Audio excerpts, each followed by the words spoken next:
to the Rob Black. where the girls would play ball tag. So ball tag would be We are here. sitting around, and only if you were with chicks. If you were just with a bunch of guys, ball tag meant you were a fag. Seriously. Rob Black with here. A group of dudes, and somebody ball tags you, you were guaranteed to get the shit beat out of you as soon as dude they got ball tags. No ball tags. Because that's gay. Ball. Why is it gotta be gay? You know, why is it gotta be gay? Why is everything gotta be gay? Why is everything gotta be racist and gay? That's all I want to know. How's everybody doing? It's Rob Black Show here. I am your host, Rob Black. We're coming to you live from a very windy, seriously, it's very windy out. It's very, fuck, man, it's all sorts of stuff. It's just fucking windy. It's just windy. It's windy. It's windy, and it was a issue to get over here. That's what it was. It was a windy, and it was an issue just to get over here. So now we're here. God damn it, we're ready, and I'm keeping the light off again, just like I did yesterday. But it's fucking windy, man. It's very windy out there, and I thought they said the feed was on. Dull FYI, but it's on. But I don't. When I came in, it wasn't. It looked like there was a malfunction. It did. Looked like there was a malfunction. So I don't know what's up. I don't fucking know. Who knows? I don't know. It's all a fucking. It's all fucking. It's all a big pain in the balls. It's all a big pain in the balls. So, got a bunch of news today. We can talk about the news, or well, we could talk about porn news. Or we could talk about,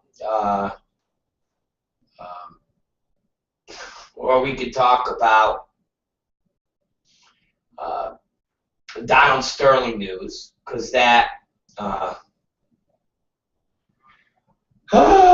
because that's the top story about Donald Sterling getting banned for life, and the mayor of Los Angeles. And about the standing with a lot of black people today, and talking about how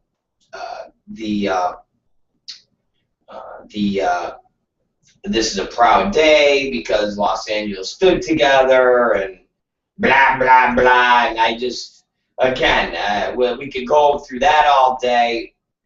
And I don't say blah, blah, blah, and those of you who know me from this show for about a year, and those of you who've heard me talk, I am the biggest supporter of my fellow African Americans and their issues.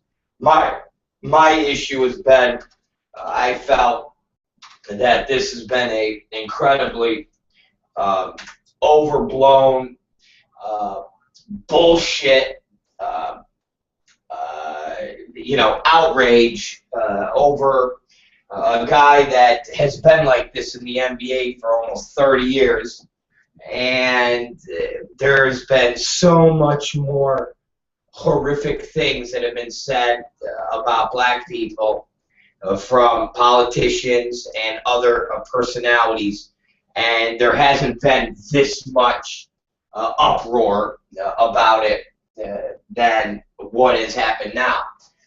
we have police brutality in Los Angeles, where white police officers beat the living shit on a regular basis on young black men, and you don't see this type of a solidarity, so to speak. So I chuckle at how people will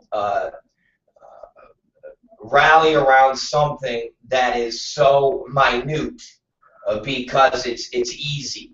But when it comes to the big and important things that matter, and I would say heavy lifting, they're nowhere to be found. And to watch our mayor talk as if Los Angeles is this beacon of racial tolerance, and everybody stands together to snuff out racism is unbelievably hilarious, considering this is Los Angeles, and we let white police officers beat the shit out of black guys and black youths on a daily basis, and they get off scot-free. And you don't see the mayor, you don't see anybody rallying around any of those teens. As a matter of fact, you hear people say, well, they deserved it. Just like the Rodney King. Yeah, they deserved it. He deserved it. He deserved it. He deserved it. But this, you got everybody rallying. Woo! Fuck. You know, Trayvon Martin, nah, we're not even going to, no, fuck it.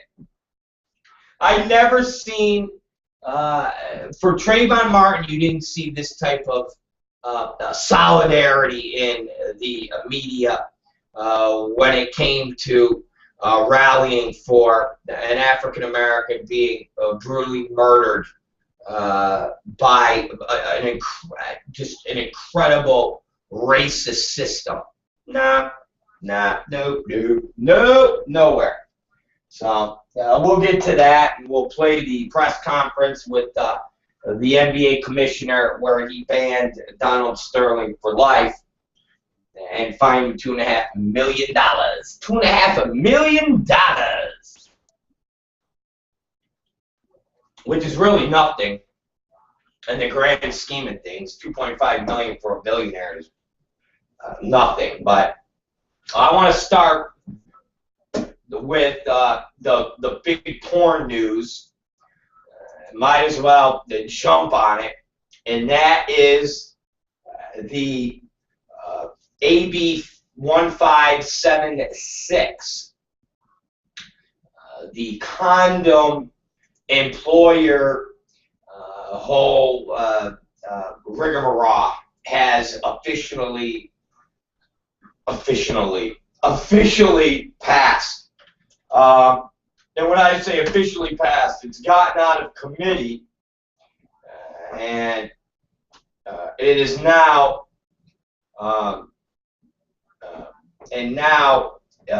it will have to make its way to one more hurdle, so to speak. So let's read the story. It was on, what's it called there? ABAN. So AB 1576 passes Arts and Entertainment Committee. After a delay caused by the absence of 2 committee members from the panel, the California Assembly's Arts, Entertainment, Sports, Tourism, and Internet Media Committee passed AB 1576, which would require that condoms and other barrier-protected devices be used in making adult films in the state. As today's hearing, which began shortly after 9 a.m., drew to a close, vote had been 3 in favor of passage, 1 against, and one of the committee members abstained from the vote, with Assembly members Jimmy Gomez and Mark Levine not present. However, after being contacted by committee staff, at least one of those 2 voted for the passage. The hearing of AB 1576 took about 45 minutes, and the committee heard from several prominent proponents and opponents, including AIDS Healthcare Foundation's Rand Martin, and former performers Cameron Bay and Rod Daly speaking in favor, and attorney Mark Randazza, actress Katie Cross, and the Valley Industry and Community Association President Stuart Waltman speaking against. A more complete report on the hearing will be posted later this afternoon.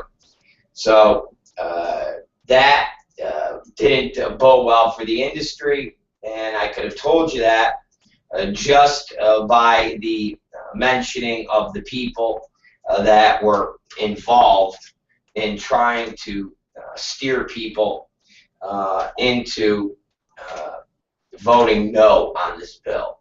And you've got Mark Randazza, who's a schmuck, Katie Cross, who is a bigger schmuck, and whoever the other guy was, which is a schmuck on wheels too. So basically, you really had just no defense for the adult business. So let's move on to XBiz, because XBiz actually has a bigger story than AVN. AVN, who's Mr. Mark Kearns, Mr. Legal Expert, all that bullshit, they have a little blurb. So now we got to go to XBiz. So all of a sudden XBiz has become the fucking the news pipeline of the business. But AVN is Manwin. Why would Manwin give a fuck about what's going on?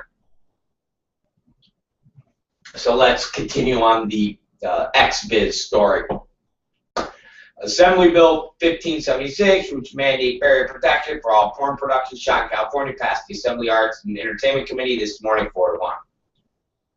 Assembly members Ian Calderon, Mary Waldron, Richard Brown, and Jimmy Gomez voted in support of the bill, which needed 4 votes to pass the committee. Assembly member Scott Wilk voted against the bill, and Cheryl Brown decided she didn't want to vote.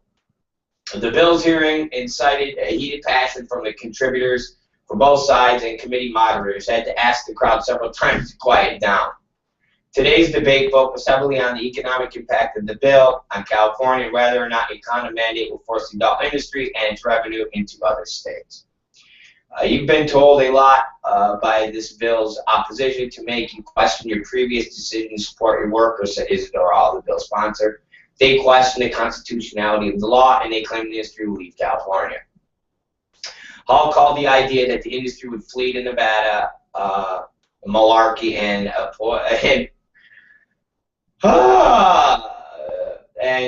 said that adult filming is illegal in all the states, including Nevada, except California and New Hampshire. Adult industry attorney Mark Randazza, oh wow, isn't that great? No wonder why the industry lost. Out of all the fucking lawyers, from Paul Cambria on down, you get Mark Randazza, the guy who does business with a fucking pedophile, to go and speak at the committee hearing. Good job, everybody. You do realize that Isidore Hall and these people basically sat there and said, who's coming to the committee meeting? And they labeled off the people, and they went, and this attorney, and then they, Isidore Hall, who watches and reads all the blogs, went, oh, this guy supports pedophilia. And the people went, what? And they went, yeah, this attorney supports pedophilia. What? There you go. Why our industry would let Mark Randazza anywhere near this hearing is beyond me. But that's our industry. They don't know how to fight. They don't know how to put up a fight. You let a bunch of cuckoo birds go and fight for you. So in turn, you lose when you have cuckoo birds fighting. So in turn, you have Mark Randazza that is basically fighting for the industry, who's a fucking cuckoo bird. Great, guys. That's all. Good job, dummies. So, here we go. Randazza explained that California and New Hampshire simply clarify that filming adult movies in those states is not prostitution, but do not specifically bar adult shoots. He added that he has personally seen the move of several large companies to Nevada. Okay? I moved the first company from California to Nevada. That was about $25 million that left California and went to Nevada. So, Mark Randazzo, who was that company, you fucking lying douche? Who was that company, Mark Randazzo? What company is doing $25 million? Telling you, guys, don't you understand? The adult industry is their worst enemy. You really are. You guys shoot yourselves in the head every time you let morons like fucking Mark Randazzo speak. Okay? Seriously, you do. The fact that he legally crutches and says, well, all California and New Hampshire is clarified is that filming movies in these states is not prostitution. But they don't specifically bar adult shoots. Once again, he acts like he's talking to the porn people. So you have all these people on the committee sitting there going, all right, so Mr. Pedophile Attorney, what you're basically saying is the other states haven't banned shooting pornography. They have just not put a rule in place that states that shooting pornography is not prostitution. So basically, Mr. Randazzo, those states could actually arrest people for making porn and say it's prostitution. Well, yes! Okay, thank you. Next. And then that's what he's saying. He's basically going, well, California and New Hampshire have stated that filming adult films and making porn and having people fuck on camera and being paid to fuck on camera isn't prostitution. And so in turn, it makes what everybody's doing legal. And in these other states, they've not ruled on that. So in theory, it's prostitution in those states. Oh, okay. So Mr. Randazzo, what you're saying is if a studio goes there and they are high profile and they are operating, they could get busted for making movies and it can be classified as prostitution. Well, technically, yes! Thank you. I do business with a pedophile. Next! So then Randazzo goes on to his second bullshit statement. All right? And his second bullshit statement is this. I moved the first company from California to Nevada. That was about $25 million that left California and went to Nevada. Huh. So, my next question as an assembly member would have been, well, what company is that, Mr. Randazzo? I mean, $25 million is a huge nut to leave California. In order for us to take that as being real, can you please tell us what company that is? So we can actually look up their tax returns and verify that a $25 million company has just left California. Can you do that? Oh, you can't do that because you're a fucking liar. Got it. Once again, adult industry. You shoot yourselves in the foot, the head, the dick, the ass, the chest. You guys are fucking stupid, man. There's your spokesman. A guy that claims that that basically porn is fine to shoot in all these other states. It's just California and New Hampshire are the only two that made it where they don't classify it as prostitution. Well, what does that mean in the other states? Well, technically they still classify what we do as prostitution. Oh, and what the fuck does prostitution carry? A 3 to 5 state term? Got it. That's what I want to get myself involved with. Thanks, dummy. Fucking Mark Randazzo. What a fucking moron. See, other people don't like the guy for weird reasons, like bizarro, thought up fucking. It's like you don't have to come up with wild accusations and crazy thoughts to actually hate Mark Randazzo. It's easy to hate a lawyer who's incompetent and ignorant and stupid. There you go. You don't even have to fucking make shit up to talk about how incompetent Mark Randazzo is. You really don't. You don't have to fucking make shit up. You don't even have to fucking go out on a limb. You don't. You don't at all.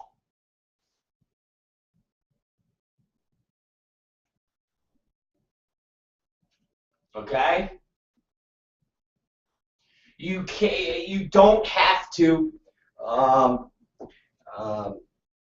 fucking come up with stories to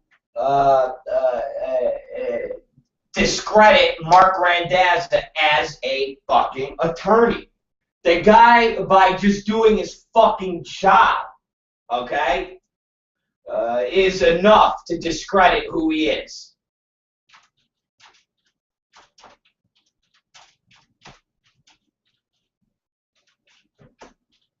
So it's really that simple.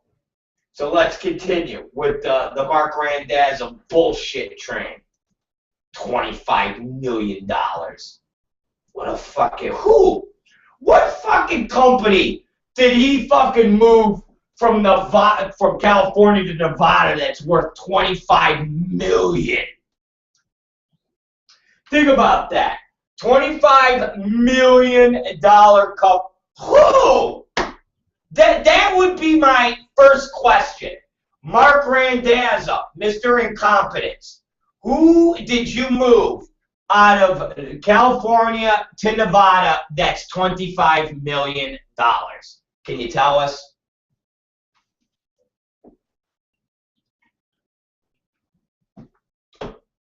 So Randazzo goes on to say, the Nevada political environment is very comfortable with this. Very happy to have this industry. I moved to Nevada with that client, so I'm delighted to have this industry more there. My San Francisco office can serve them if they stay where they are, but if they move to Nevada, you are looking at one of the beneficiaries of it. It is simply not true that they won't move there.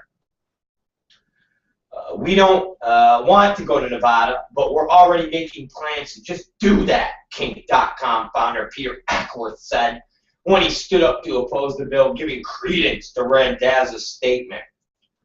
Assemblymember Brown, who abstained from voting, openly voiced her personal concerns about the bill, including its lack of consideration for performers' bodies and comfort, citing chafing and bodily tears related to condom use, and the admission of oral sex under the proposed regulations, which I've said before. It's funny that oral sex isn't part of the big argument with condoms, but that's a gay thing. You know, gays have no problem with the oral sex thing. When I talked with that guy Whitney months and months and months ago, he told me, well, as long as we could keep it to a minimal risk. I was like, bro, you're either going to go full or you're going to not do it at all. Fuck this minimal risk. If that's the case, then don't do the condoms at all, asshole. But, you know, who am I? I'm just a jerk-off. Anyways, many industry members attended the hearing to voice their dissent, including Kaden Cross. She don't count. She's a fucking douchebag, lying. Please, we can go to Kaden Cross all day. Let's see, Diane Duke, who cares? Michael Chait. So here's my point. All of the people that are involved here have so much fucking baggage that, again, is quite hysterical. See, you guys got to understand something. Let me try to explain this to you. You have an industry that's trying to push back on a bill. And when you have something like that, you're supposed to send in the guns. You're supposed to send in the guns. So instead of a bunch of no-name performers like Lorelei Lee, Amber Chase, Ariel X, okay, and owners like Peter Ackworth. Remember, Peter Ackworth, the guy that was busted for having cocaine and firing off illegal guns, suspectedly, because, of course, he didn't let the police, San Francisco police, in his building during this time. And when they finally got in, they smelled gunfire and then found Peter Ackworth coked out of his mind with cocaine on him. And he was arrested. That's the owners, okay? Karen Tynan, who is a lawyer, a labor lawyer, who is incompetent and was part of the adult performers pact union thingy that basically failed, and also worked with Derek Hay at Direct Models, and fucking Mo Reese, who basically picks up fucking dried cum on the floor. I don't even know who Michael Chait is, but that's the crew that went there. So once again, you don't see someone like Ron Jeremy. You don't see faces of the adult business. So you don't see Ron Jeremy. You don't see Asya Kira. You don't see Jessica Drake. You don't see Steve Orenstein. You don't see Stephen Hirsch. You don't see John Stagliano. You don't see Jules Jordan. You don't see any of the Manwin people. You don't see Jesus Christ. You don't see Jackie St. James from New Sensation. You don't see Scott Taylor. You don't see Craig Allen from Zero Tolerance and Third Degree. You don't see, I mean, literally, you could have, let's see, you don't see Lou Serkin, attorney. You don't see Paul Cambria, attorney. You don't see any real players involved with going up to this Sacramento meeting. You don't see anybody. Frank Kretzky. What about Frank Kretzky? The guy, Mr.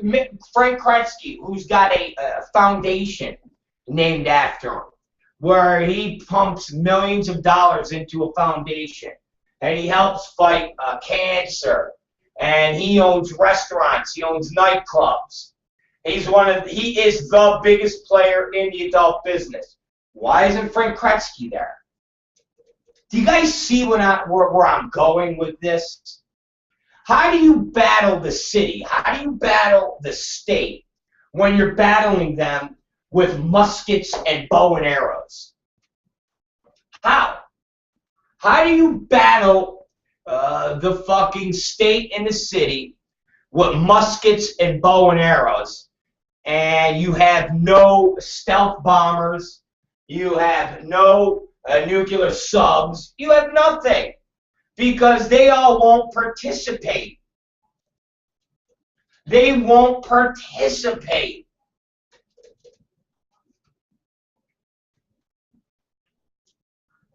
Where's Steve Hirsch? Steve Hirsch loves to be on camera. Steve Hirsch loves to be presidential looking.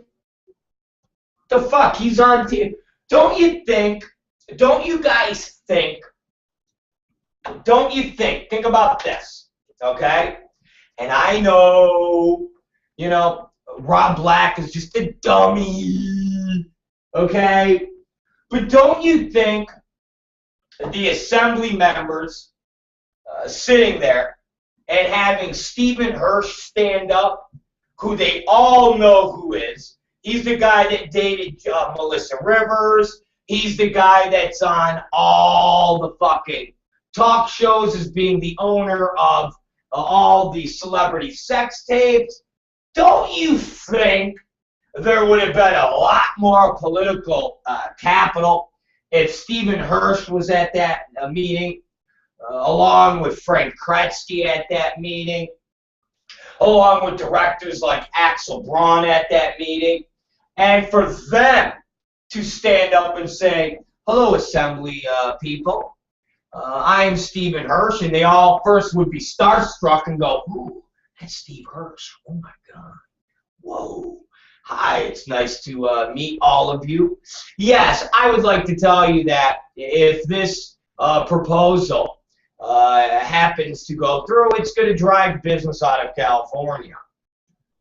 And me, myself, have already been looking for different avenues to move our company out of this state. Now, if you propose the idea that shooting pornography is illegal, which I agree, the prostitution laws, but I would not shoot our pornography in Las Vegas. I would have our corporate offices in Vegas. I would do all of our commerce in Vegas, but I would facilitate shooting outside of Las Vegas. I would shoot overseas. I would shoot.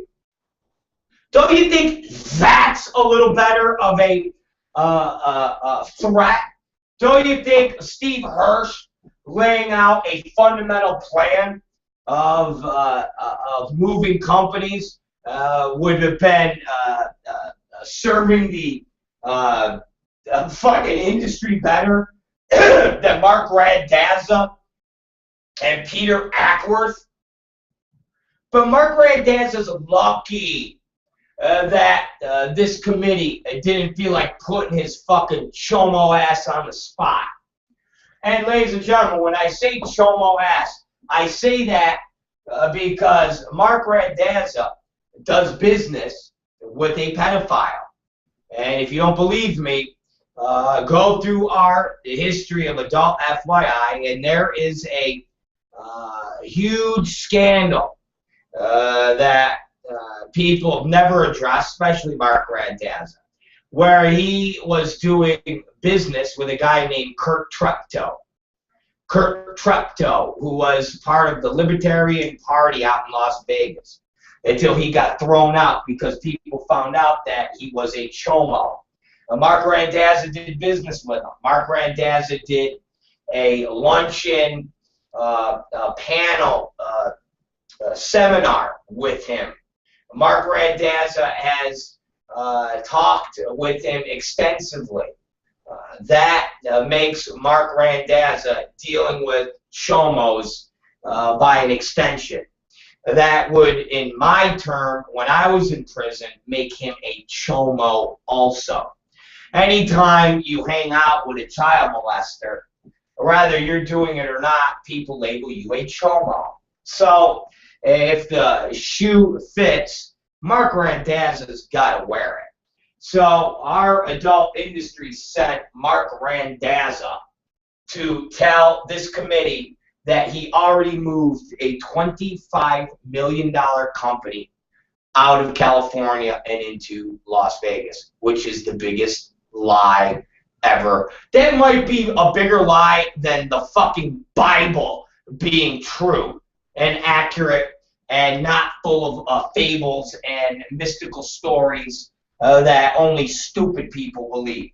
Seriously, that might be 25 million. What fucking company right now and you'll hear, oh my God, at the height of the adult business, that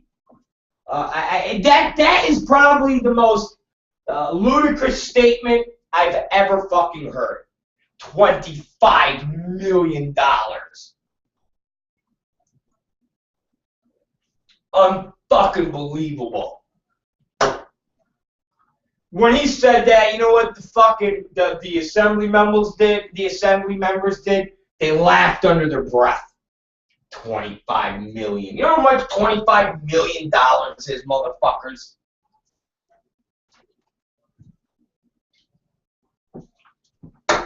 Our industry leadership collectively fucking laughed under their breath and said, what a fucking moron. What a fucking moron.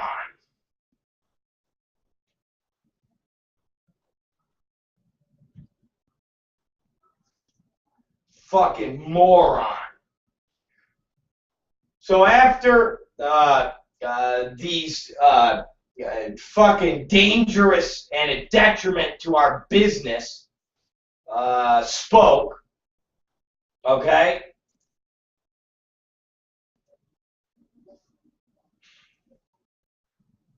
Okay? Think about this. Think about this.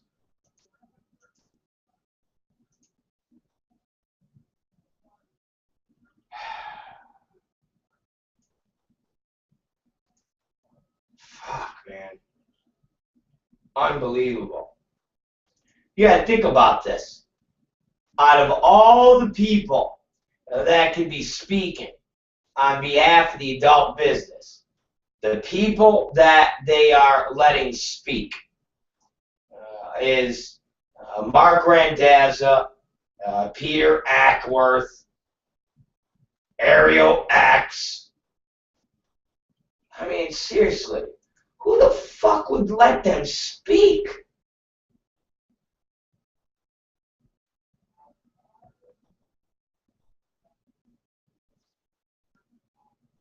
Be so easy to literally change this thing around, but our industry has no idea what to do, how to do it, or any of that stuff. I mean, seriously.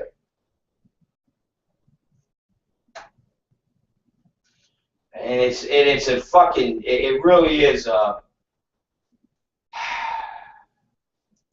it really is a fucking shame. It really is a fucking shame because this business could easily get out of a lot of the issues that we have if we just had good leadership.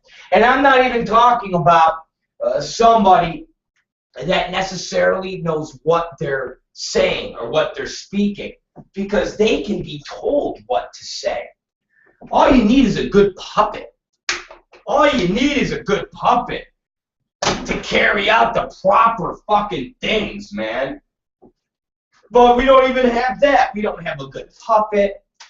We're like the Democratic Party before Bill Clinton.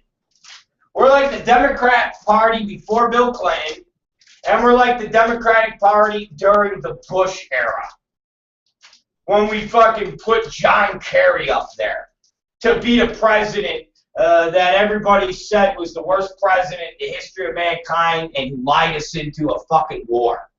And we're like, oh, let's just put a guy up there and have him take pictures of himself wind sailing. And then we'll have his vice president candidate playing with his fucking hair for 5 minutes on camera. And then we'll have a whole bunch of retired war vets claim this guy was basically the biggest pussy there ever was. And then we'll have this guy say nothing about it. And just, you know, carry on. That is basically what our business is.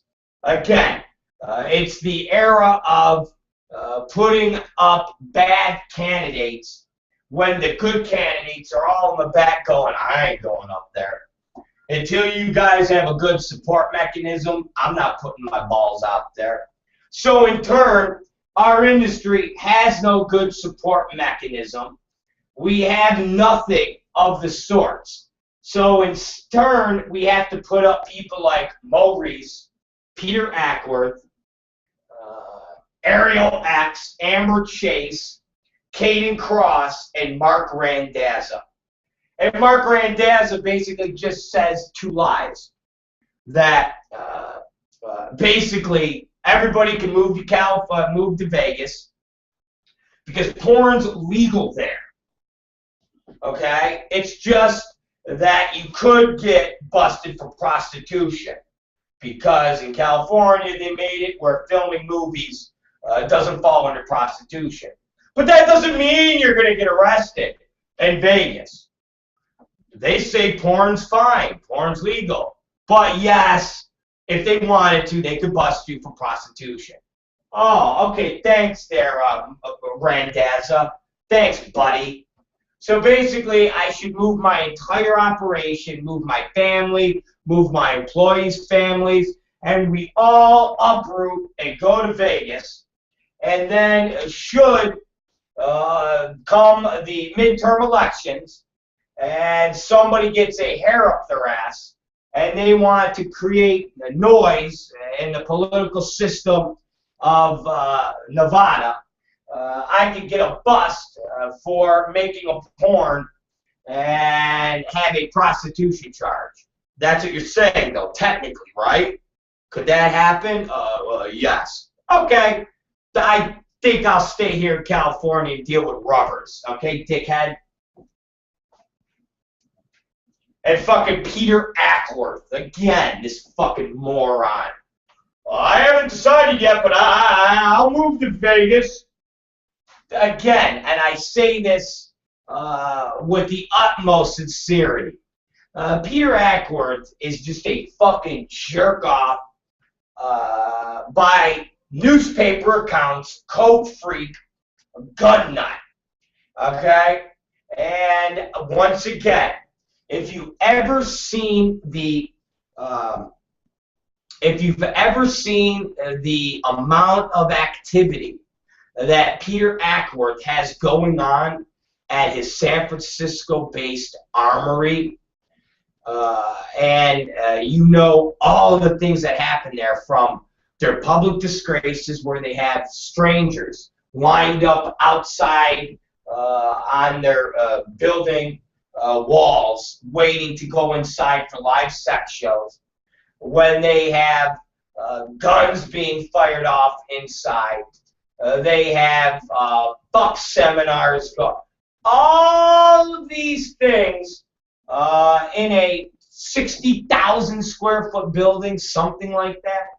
And yet Peter Ackworth honestly believes that he's going to take that enterprise, that entire circus, go to Las Vegas, find a 50,000 square foot building, set up shop there, and do the exact same things that he does in San Francisco.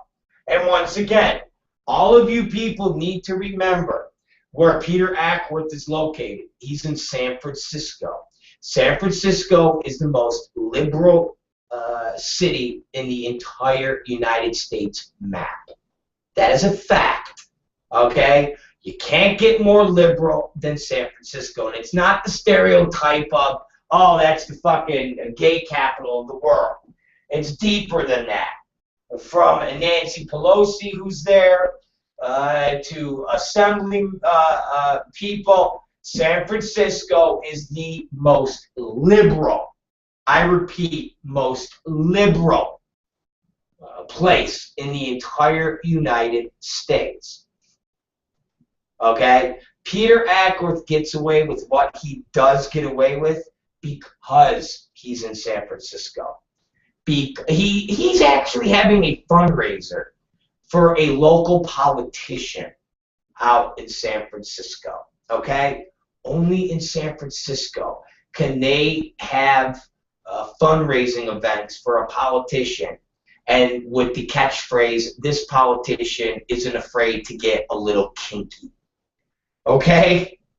I defy to find any politician in Nevada politics that will align themselves with pornography. I fucking defy you.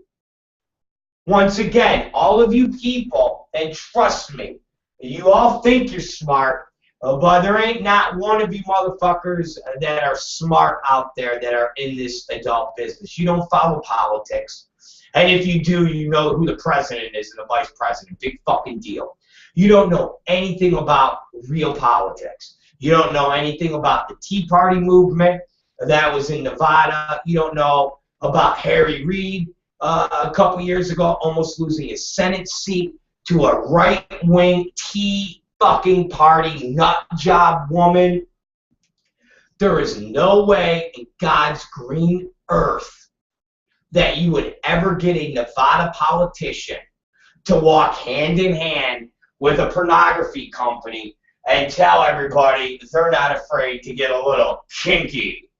Bullshit. But yet, Peter Ackworth wants to try to convince everybody that he's going to move this traveling fucking circus out to Nevada. Bullshit. Ain't going to happen. Unless you're going to go to Parampus or one of those areas where prostitution is legal, and you're going to buy a piece of property there, and you're going to get all the proper zoning permits, and then open up shop there. Now, nobody's said that. Nobody's ever said any of that. Now, if the adult industry came at Nevada or came at the politicians here and said, hey, politicians of California, here's what we're all talking about doing. Here's what we're in the works of doing. We're talking to some of the town folk in places like Parampus and the other areas of Nevada where prostitution is legal. And we're negotiating with creating a porn haven, as you will, or a group of porn companies that would open up in that area, kind of like fucking San Fernando Valley has been known for 30, 40 years. So we're already in works and in talks with the officials there. That way we would be completely legal. We would get, we just go, hey, we're going to go to the Strip. And we're going to post up next to Sheldon Adelson at the Venetian. And we're going to be like, hey, how you doing? You're a Jew? I'm a Jew. Together, we're Jewing it up here on the Strip in Vegas. Yeah, okay. And the city officials in L.A. look at us and go, okay, God, someone get these retards out of our office, please. Could somebody please get these retards out?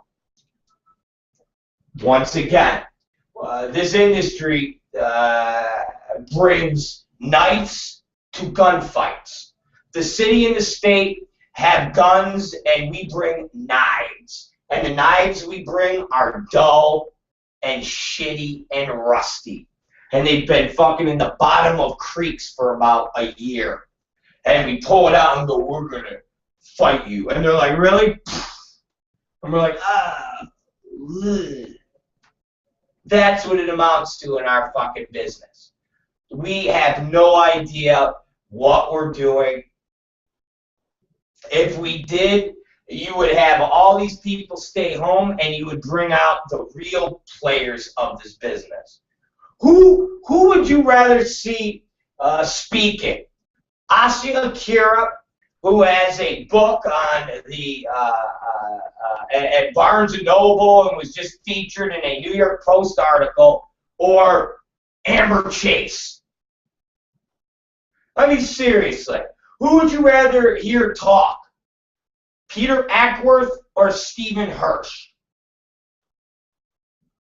Who would you rather hear as an attorney? Mark Randazza or Paul Cambria or Lou Circuit? Who would you rather see as a speaker? Diane Duke or Chris Mann? I'd rather have Chris Mann, who's dying of cancer, who could at least get some sympathy juice out of the fucking city, than Diane Duke, this feminazi. I mean, for Christ's sakes, again, our industry doesn't know what they're fucking doing. And they're just going through the motions.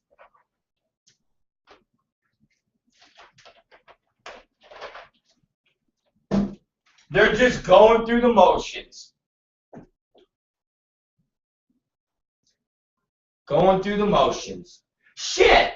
Why not bring Tony Montana and John Stagliano to the fucking hearing? Both of them have AIDS. Both of them have HIV.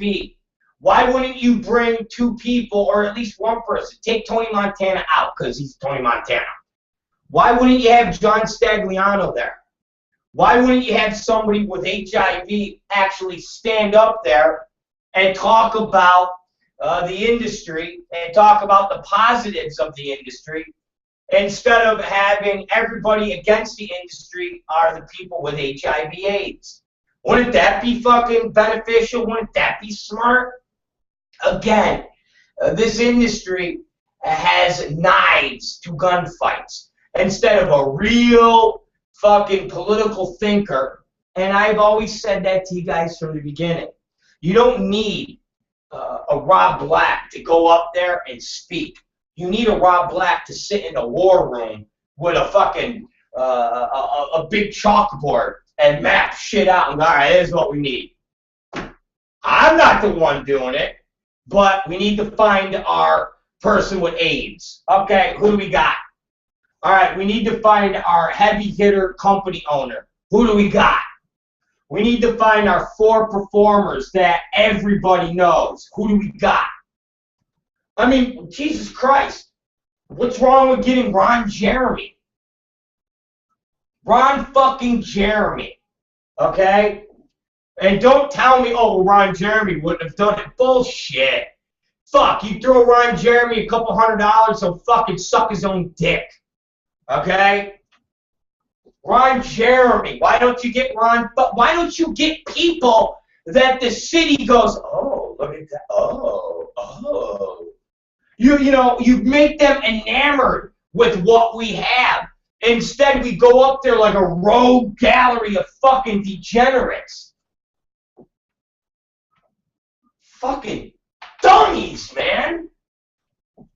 It's like you guys you guys are constantly given opportunities. It's almost like people in the city keep going, all right, guys, we're going to give you one more time to try to fucking not fuck this up.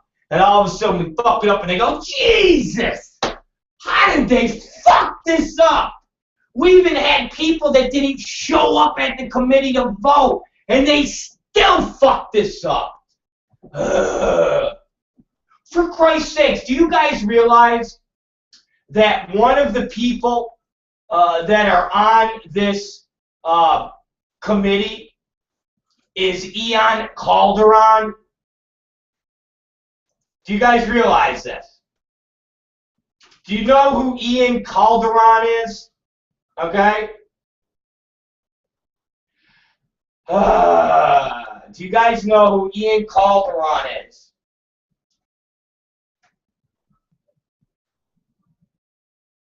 Does anybody know? Okay. His family, all right, is part of the Calderon scandal. Okay? His dad, his uncle, Jesus Christ. Again, you guys are all fucking just stupid, man. Let me explain to you who Ian Calderon is, okay? Ian Calderon, okay, is the nephew of Ron Calderon, okay? And he's the son of former Assemblyman State Senator Charles Calderon. Ron Calderon is the senator who's embroiled in all of the scandals from being bribed to taking golf trips. Basically, this guy Ian Calderon's family are corrupt. And the fact that nobody could even use that in the fucking goddamn hearing is beyond me. But I'm sure nobody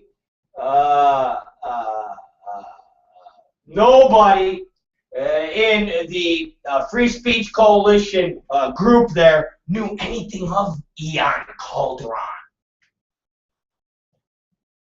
You know how easy it would have been to have somebody prestigious, one of the lawyers that don't represent and hang out with pedophiles, stand up, and when they have their time to speak, right out of the gate, they say, committee, we'd like to actually state publicly that we feel that right out of the gate, this is not a fair chance or a fair opportunity for our businesses to succeed with this committee. And once everybody started being, what's going on?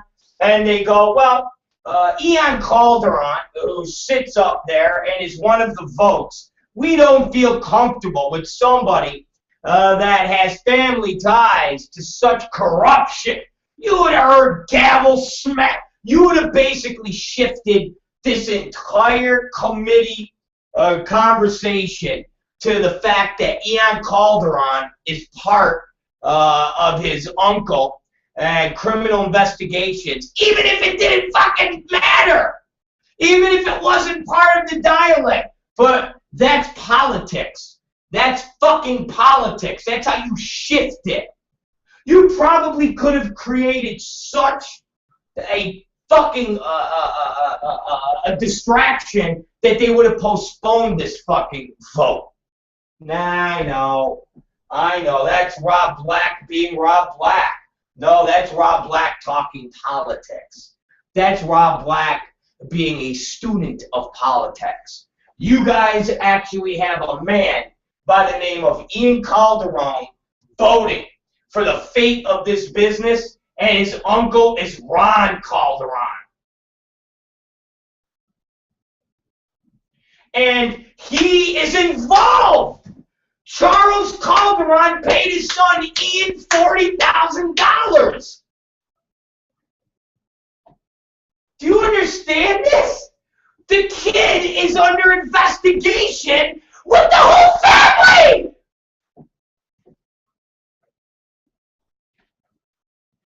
Charles Calderon paid his son, Ian Calderon, $40,000 for consulting work in an uncontested election. You stupid motherfuckers. That's how ignorant you people are. That's how stupid you guys are. You don't do your fucking homework. I don't see in any media reports anybody bringing that up, do ya? Well, Rob, what does that have to do? It doesn't have anything to do with the condom bill, but it creates a fucking diversion. It creates doubt in people's minds of how corrupt this fucking system is, you stupid motherfuckers. It's called politics. And this business has been getting played in politics for what, 3 years? You want to talk about dirty politics? This business has been getting fucked by dirty politics. And you guys get chances to fucking do more, to do some fucking back, and you don't do it because your leadership are fucking stupid. Your fucking leadership fails you, man. You got a guy voting the fate of this business who's involved with 2 corrupt officials that are under investigation. And you guys sit back, play with your dicks, and let them fuck you. You're ignorant motherfuckers. You're all ignorant motherfuckers.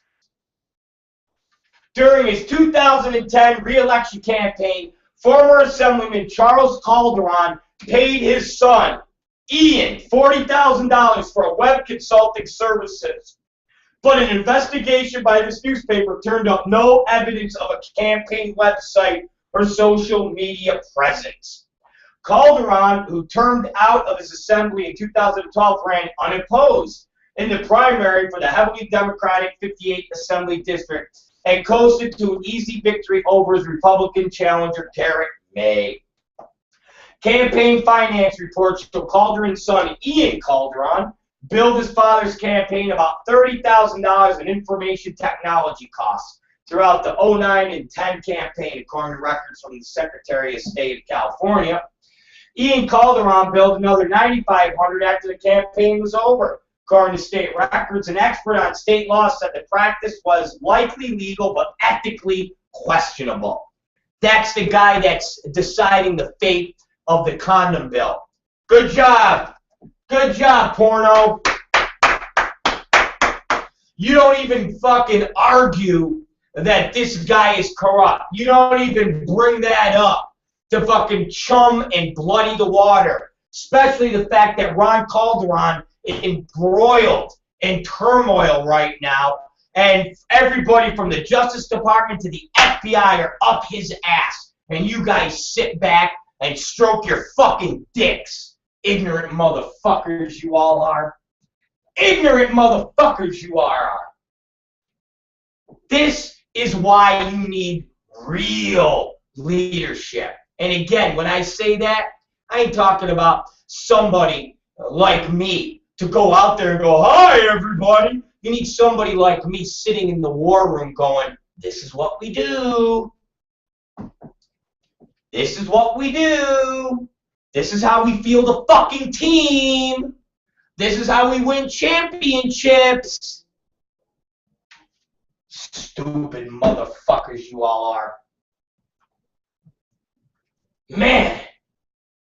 Although his father termed out in 2012, Ian Calderon was elected to his first term in the state assembly that same year.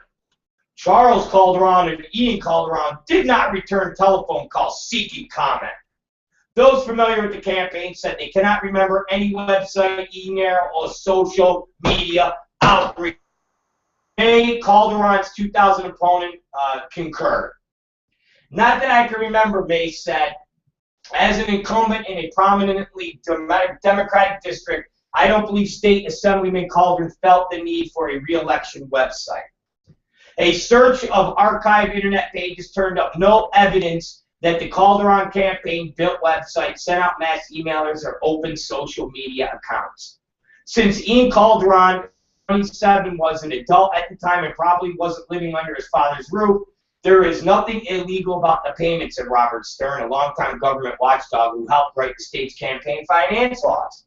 As long as he actually did work, there is no law prohibiting what happened, he said. But clearly, there's an ethical question there. It borders on personal use of campaign funds. The Calderon family has lately been under scrutiny. Charles Calderon's brother, State Senator Ron Calderon, and former State Assemblyman Tom Calderon were named as defendants in multi-count federal corruption case that alleges the brothers used their positions and power to take bribes, launder money, and peddle influence. Both men have entered not guilty pleas. It's not the first time Ian Calderon benefited from having a father in state government. Ian Calderon worked for family friends in the mobile home park industry while his father pushed legislation that would benefit mobile home park owners. Ian and Charles Calderon have not been implicated in the federal corruption case. Several political consultants questioned why it would cost $40,000 for internet-related services, when Charles Calderon was guaranteed to win.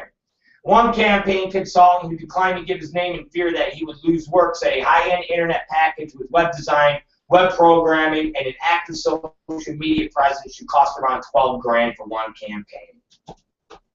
Ian Calderon graduated from Cal State Long Beach in 2009 with a degree in political science, and worked for a surfing lifestyle apparel company before entering politics. Along with consulting jobs for his father and a recycling company, he worked as a field representative for Assemblyman Warren Ferrenti, for Assemblyman Ed Hernandez, a West Covina-based Democrat now serving in state Senate. According to forms he filed with California Fair Political Practices Commission, Ian Calderon was working as a field representative for Hernandez while he did the internet work for his father's campaign. Stern said the payments to Ian Calderon are another piece of information about the way the Calderon family used their fundraising powers to build a political dynasty. Shows that Ian was part of this big political machine, he said. So there you go, guys. There you go. You guys got bitch slapped. You guys got fucking bitch slapped. Do you understand that? You guys got bitch slapped by one of the most corrupt officials that is out there working today. You did. You did. And how nobody could say anything about this is pretty amazing. It really is. It really is. But hey, that's the adult business for you. Seriously, that's the adult business for you. That is what you guys do. That is how you guys roll. Fucking amazing, man. Seriously, amazing. Amazing, amazing, amazing. Ian Calderon, man, part of this fucking bill, and nobody says a fucking word. Again, you guys are just amazing, man. Amazing. Amazing. You have no idea how fucking politics work. You guys have no idea how politics works. You have no idea how anything, okay? How do you guys not know any of this? Because your leadership sucks. Because you're led by retards. Because in turn, you think you all know everything. But you know nothing. You think listen, you guys have no idea or have ever heard of people like Karl Rove or fucking, seriously, James Carville, Paul Begala. These are campaign managers. These are political wizards. They don't run for office.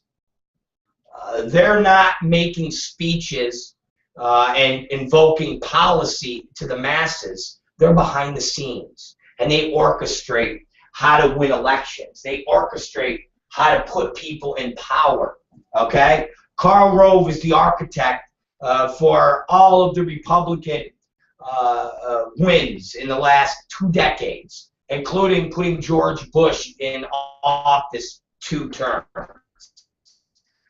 Paul Begala, James Carville were instrumental in putting a guy named Bill Clinton in the White House. Twice. Twice. Do you understand that? Twice. And the first time went on the heels of a guy who had about 7 cheating scandals and sexual harassment allegations back in Arkansas. And it didn't matter. These guys behind the scenes made that man the president. People have no idea what it's like to play in the big game of politics. You send a bunch of little fucking damaged children, a bunch of fucking autistic, retarded kids to go play in the fucking sandbox with fucking adults who aren't looking to play with sand. They're looking to cement the sandbox over. And they took all those retarded autistic kids and took their feet and kicked them in the ass and threw them out. And that's what happened. And in turn, you got bitch slapped by a guy that's 28 years old and who's part of one of the most corrupt families in all of fucking California politics, the Calderons. I mean, Jesus Christ, you could have fucking made enough stink in weeks.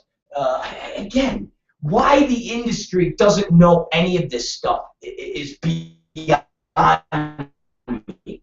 Why the adult industry doesn't know what they're going against is beyond me. Why the adult industry, with all the money they solicit for Free Speech Coalition, does not know how to wage a fucking media propaganda war is beyond me. It's beyond me. I would have focused on Calderon from day one. Once I would have known that this was going up to this committee, you would have been hearing us pound Calderon for about a month. How long have we known this was going to this committee? A month? I would have pounded. I would have made this entire argument about Calderon. It would have been about Ian Calderon, where people would have fucking forgot about fucking the condom debate, and they would have been focusing on the fact that this kid's uncle is the biggest, shadiest piece of shit in California politics there's ever been. And this kid took money from his dad to basically do no work on a website. It would have been all about this kid. And if any of you people that hate me because I actually know things, and you'll get on there and go, oh, Rob doesn't know what he's talking about. Fuck you. What I'm talking about is done in politics every day, every hour, every week, every month, and every year. Okay? This was a fucking gift. This was a gift. This was a gift to this business. And this business dropped it. This was a fucking gift. Just like in the last rounds of all this shit, Gatto was a fucking gift. And the industry fucking dropped the ball on Gatto. And this time around, the people that are actually supporting the business behind the scenes in the government, we're like, we're going to give them another gift. We're going to give them Ian Calderon as part of the Assembly pact, part of the Assembly committee that's going to vote on this. Let's see what they can do with it. And they go, what the fuck is going on? Wow, they're bringing us losers.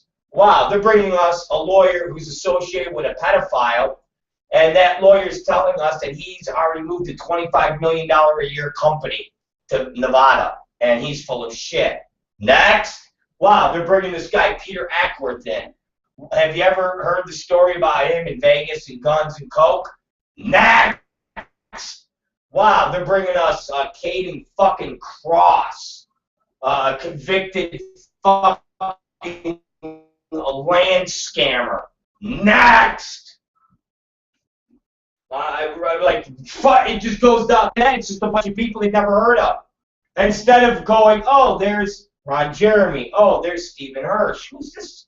A philanthropist. Oh, Frank Kretsky. Hello, how are you? Oh, Josh Deliano. Oh, Christian Mann. Oh, you're dying of cancer. Ooh, that sucks. Oh, wow, Paul Cambria. Oh, wow. No. Shit. Fucking the minute this was done, within a week, of knowing the committee, there should have been press statements saying that they want Ian Calderon off the hearing vote because of his ties with corruption. You would have fucking made headlines. But nah, this industry's worried about fucking Chase Bank telling a bunch of pornographers that they can't fucking have their accounts there. This fucking industry's worried about Knox. I mean, and everything this industry is worried about doesn't affect the grand scheme of our industry. what affects our industry is what happened today. And what happened today, we were given a gift, and we all dropped the ball. Ian Calderon, fucking slam dunk of corruption. And this fucking business doesn't even know how to fucking deal with it. Unbelievable. You guys are fucking pathetic, man. You guys are fucking pathetic. Drop the fucking ball. Ian Calderon, you dropped the ball. Jesus.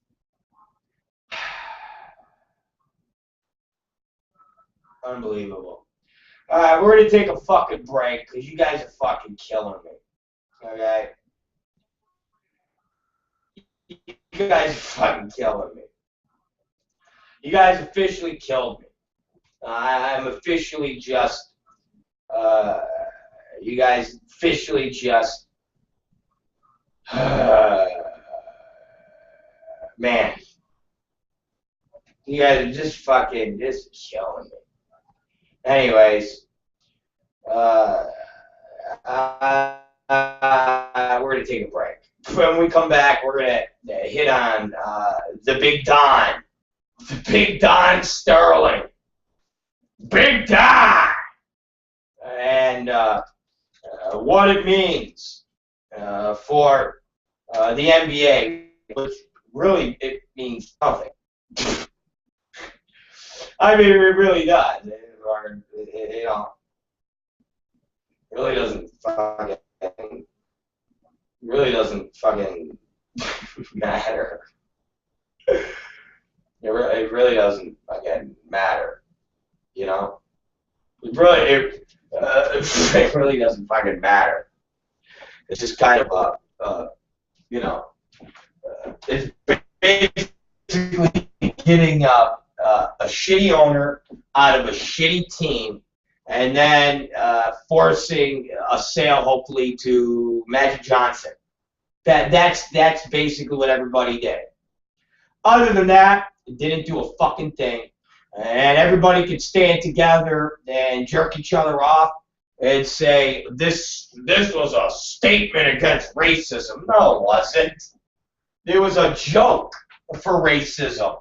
It was a fucking joke because what fucking rallied together on, but Trayvon Martin is still fucking dead for a bag of Skittles, and nobody rallied nothing. Okay, there was no Magic Johnson rally. There was nothing, and you had a little black boy dead, and a guy by the name of George Zimmerman does autograph signings at gun shows. Where's the outrage? Oh, I forgot. That's actually real political maneuvering. That's actually could cause a waves with a lot of these people that have to deal with racist Republican officials that Magic Johnson and Charles Barkley and even Oprah Winfrey have to deal with. But a fucking basketball team owner, who gives a shit about that? The mayor of fucking Los Angeles, we're all gonna stand. Really?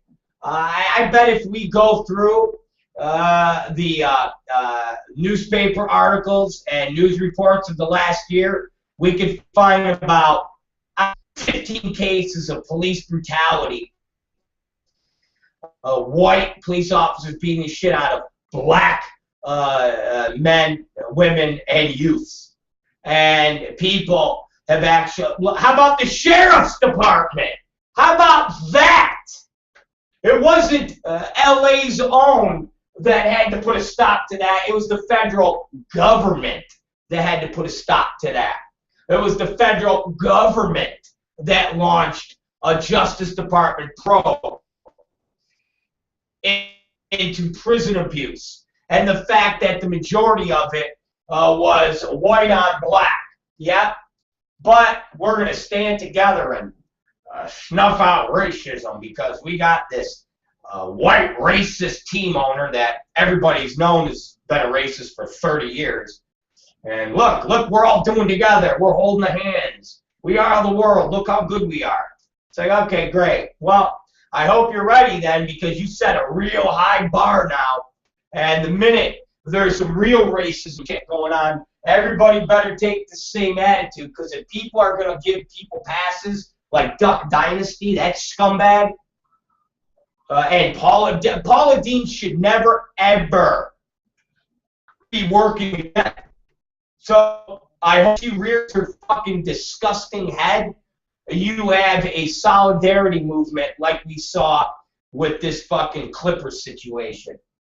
The next black team that is fucking slaughtered. Oh, I'm sorry, we had that already in Florida again.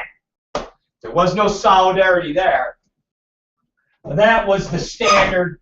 Well, you know, we got to let the courts take its action.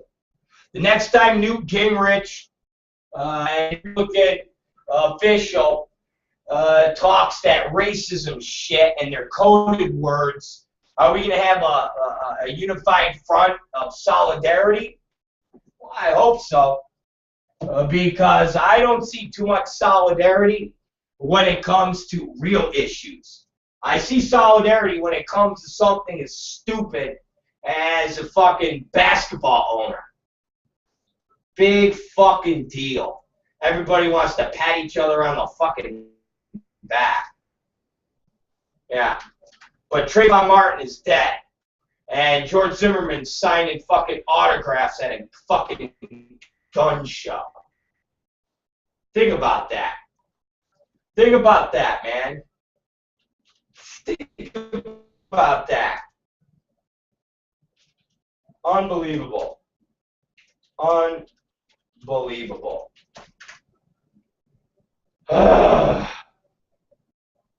Unbelievable. All right. We're going to take a break. And when we come back, we'll jump into the fray. All right? We'll jump in the fire. All right? We're going to jump in the fire. Okay? We're going to jump in the fire. So, let's go. Because I got some really good,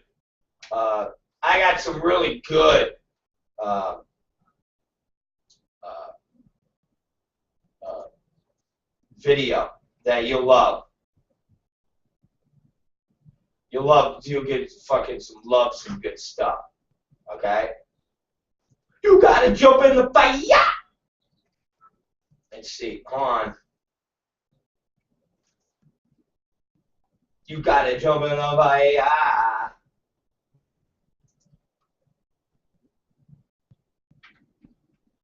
This one, let me just throw this one out at you guys. This is a political leader who still is running around in politics. He's part of the Republican brand, and he actually ran.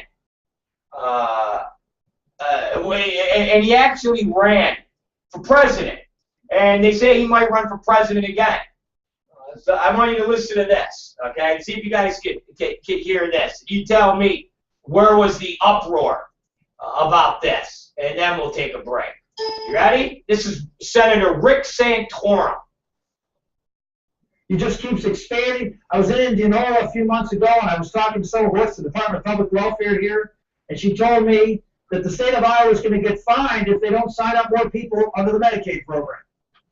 They're just pushing harder and harder to get more and more of you dependent upon them so they can get your vote.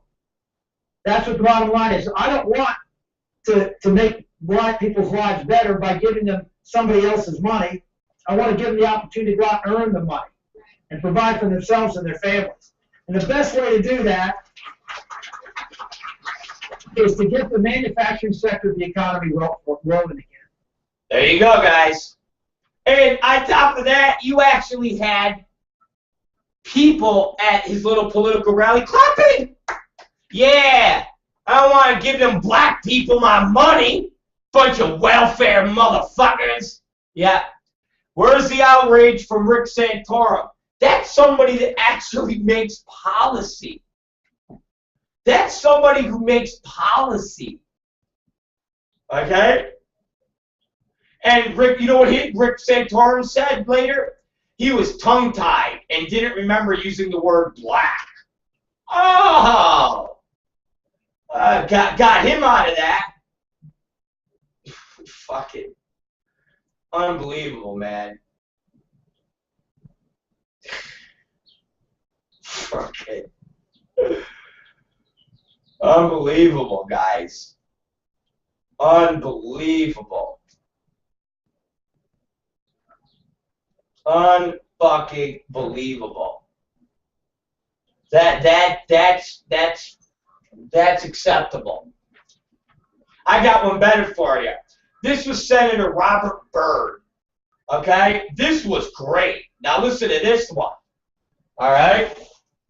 And he didn't get thrown out of Congress for that, for this. This was awesome. This is a, well, listen to this one. Race relations. They're much, much better than they've ever been in my lifetime. I think we, this is my personal opinion, I think we talk about race too much. I think those problems are largely behind us. I think we can all profit by our mistakes. I think we've reached a new plateau.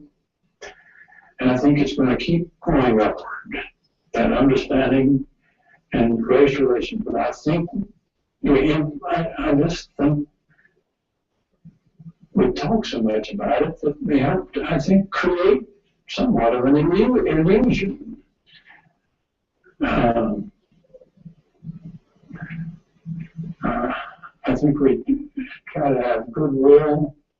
My old mom told me, Robert, you can't go to heaven if you hate anybody. We practice that. There are white niggers.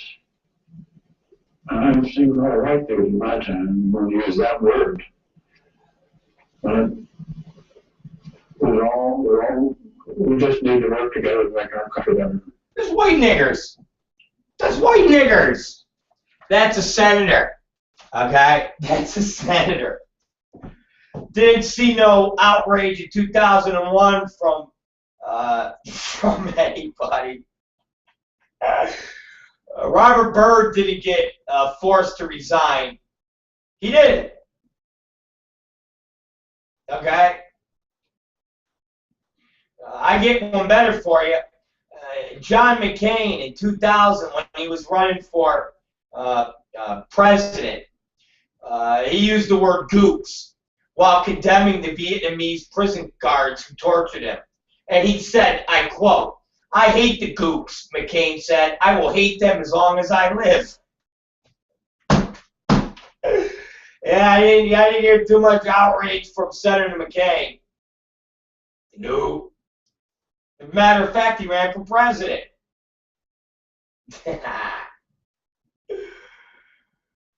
Oh, man. I love our fucking country. I do. I love our fucking country. I love our fucking country. Man. I love our fucking country. Man. Nobody has ever been outraged about any of these about these things. Fuck.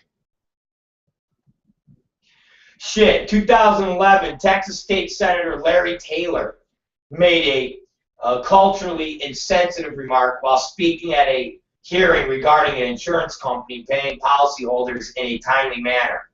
And he said, I quote, "Don't nitpick me. Don't try to chew them down," Taylor said.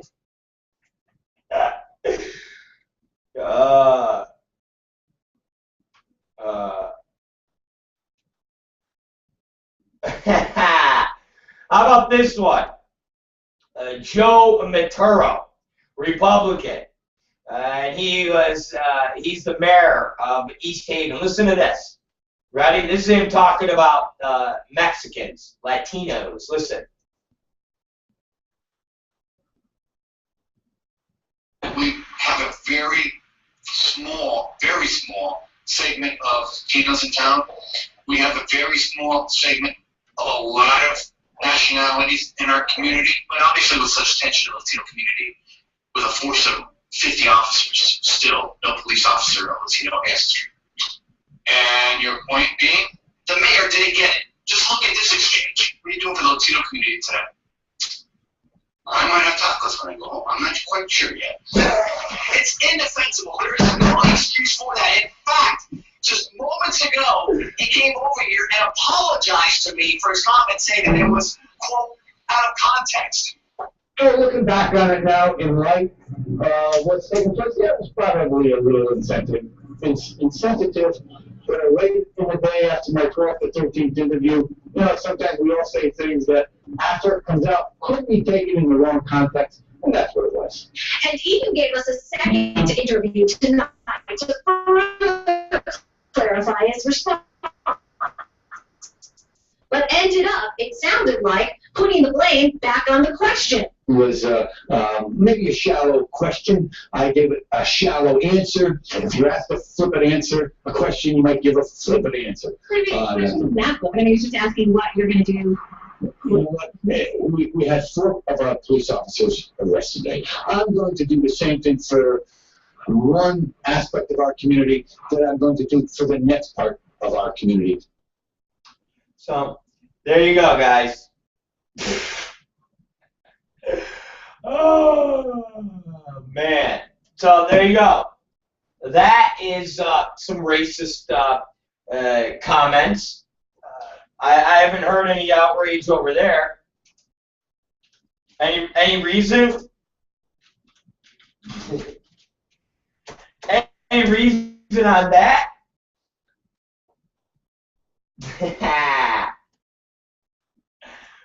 Huh? How about this one? This one was a pretty good one. Now, you all know Rick Perry, okay? And he ran for president. Well, he tried to run for president, but he actually got his ass handed to him in the primaries by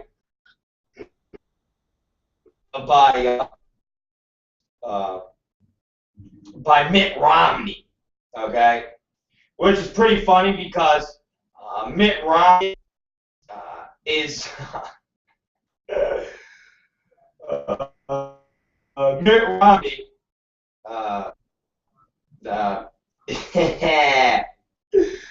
Romney was just a douche, but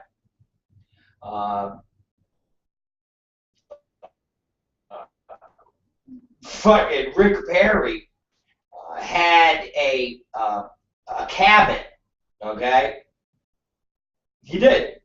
He had a hunting camp at his family's retreat, you know, where they go up there and they kill animals, you know, and have a good time.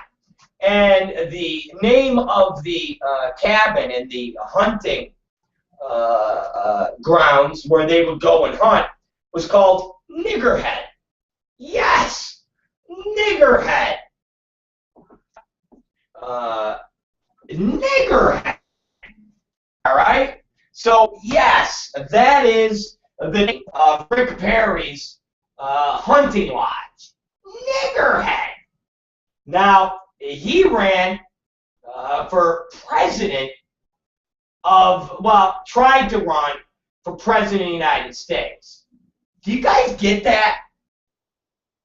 And we're talking about a retarded old white guy, Jew, I might add, okay, who owned the Clippers for 30 years, ran the team like shit, but made a ton of money because that's the way the system is made.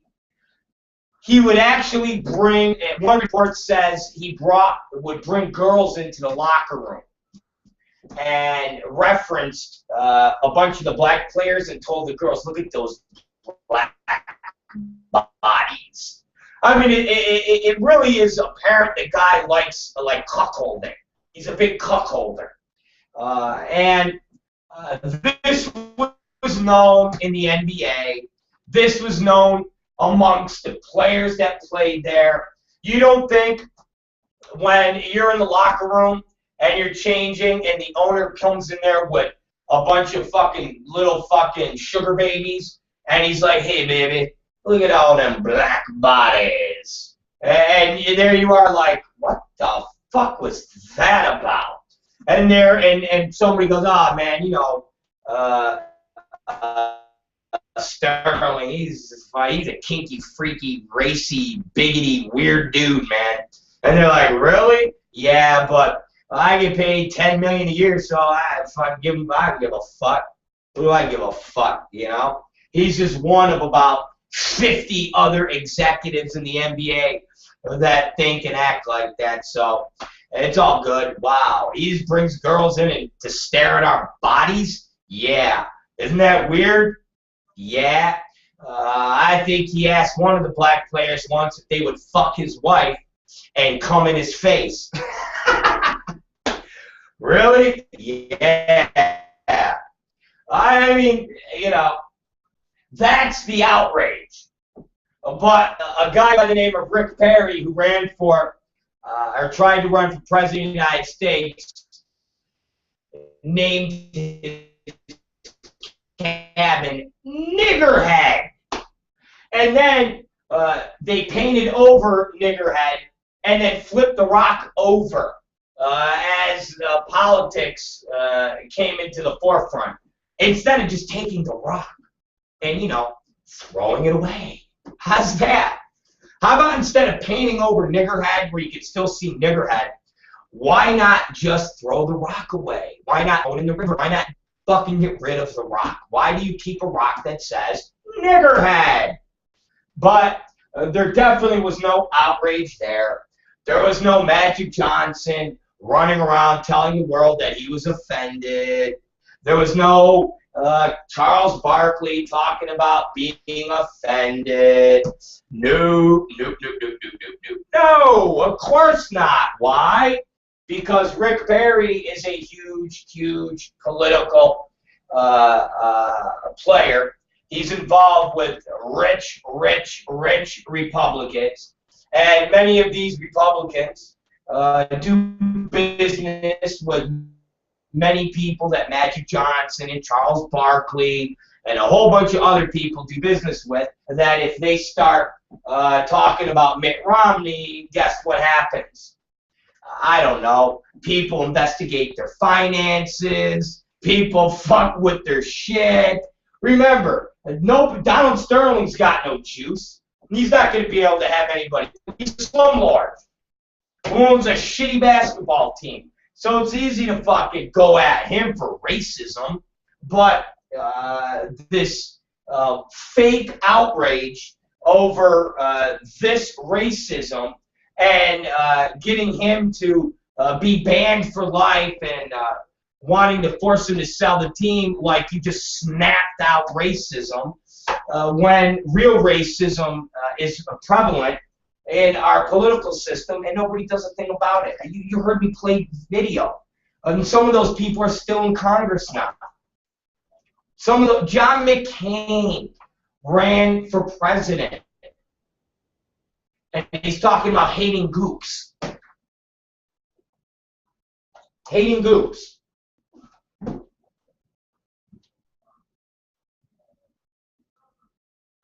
Okay? Are you guys with me or nah? Nah.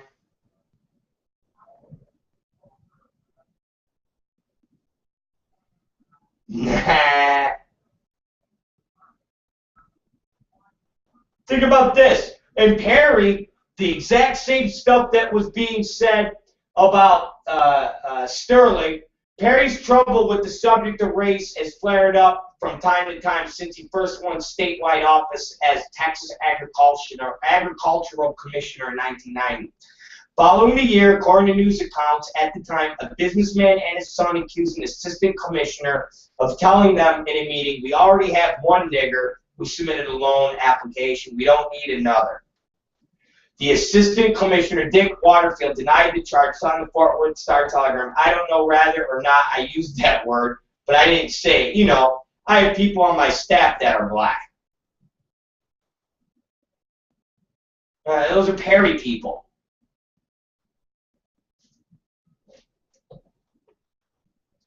The incident gave Perry an opportunity to come out firmly against the assistant and commissioner's language. Instead, he sided with the Waterfield and accused the businessman and his son of fabricating the incident to secure a loan. I consider what this guy's trying to do for the sake of a loan is absolutely repulsive, Perry said to the Star-Telegram. We don't use that kind of language over here at the Department of Agriculture. We don't condone that, period. Eventually, Waterfield resigned over the affair, yet Perry continued to defend him. Dick is an honest man and incredible integrity, he said, according to reports I share his disgust at these allegations. 2 years later, Perry came under fire for his own use of racially insensitive rhetoric. At a news conference, he complained about lawsuits in the Rio Grande Valley, saying every Jose in town wants to come along and sue you for something. Perry expressed surprise that people took offense at the remark, delivering the following non-apology. If anyone took that as racial slam, they were certainly misreading it. As Texas governor, Perry helped derail hate crime bill.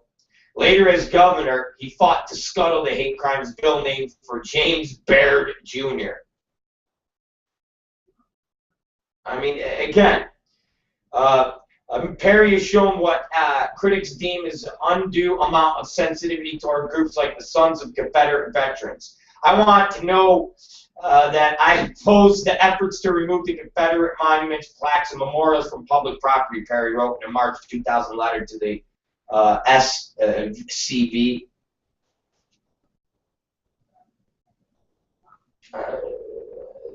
In 2009, Perry offered his support to a bill in the Texas legislature that affirmed states' rights, a hot-button topic in the South, given the historical invocation of such rights to defend segregation and other Jim Crow laws. Again, I would think that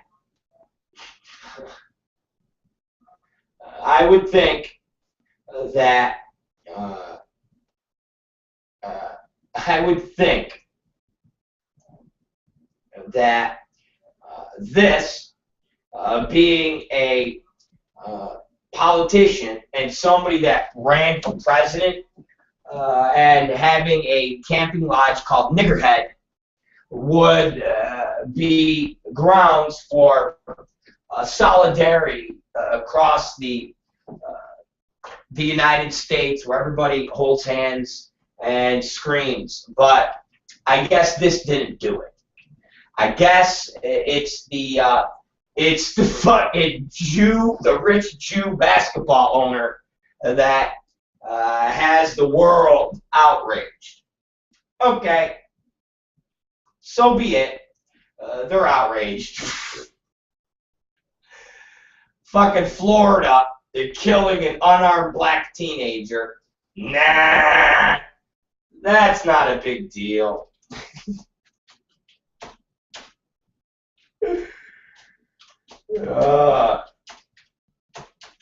That's not a big deal. Seriously.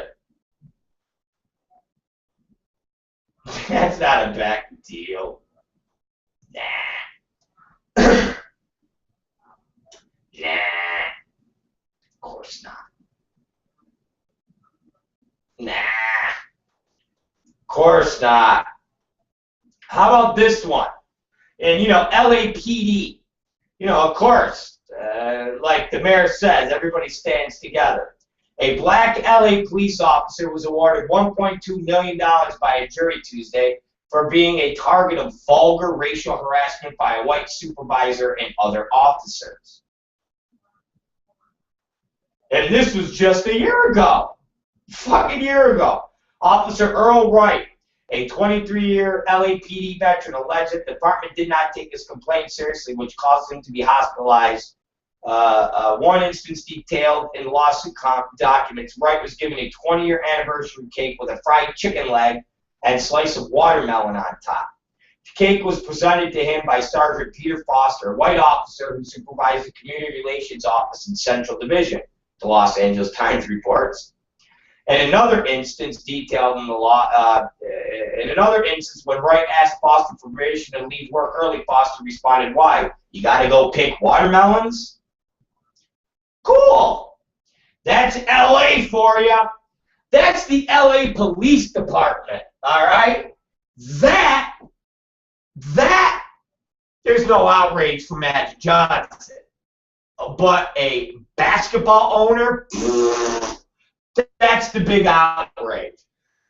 But the very same police officers that are supposed to protect us and fucking have a history of beating up unarmed black people, that's not a big deal. Not a big deal. In 2010, Foster sent Wright a text message depicting one yellow duckling with its arm raised above its head, but standing in front of 5 black ducklings. According to the lawsuit, NBC reports under the depiction was a message that used nigger and to ask Wright what he was up to.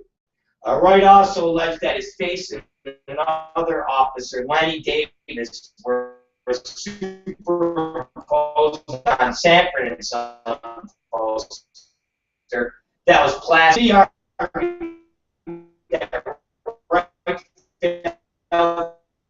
many months.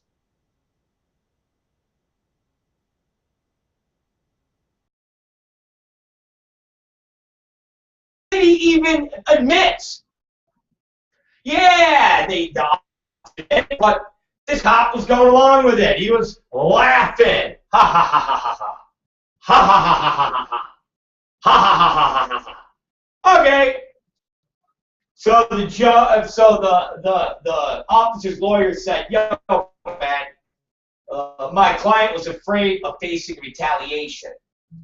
So the jury awarded Wright $600,000 and then another $600,000 for other damages.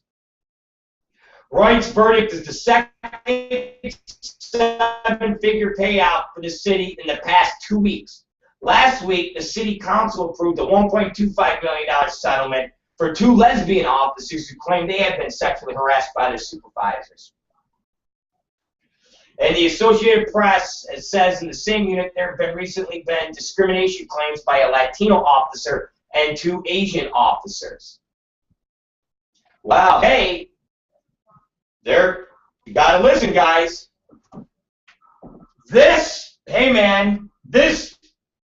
Fuck this. We got the LA Clippers owner. Woo! Yeah! Way to go, community. Right on. But these LAPD officers, nah. They're all right. The police force could be as racist as all they want. Okay?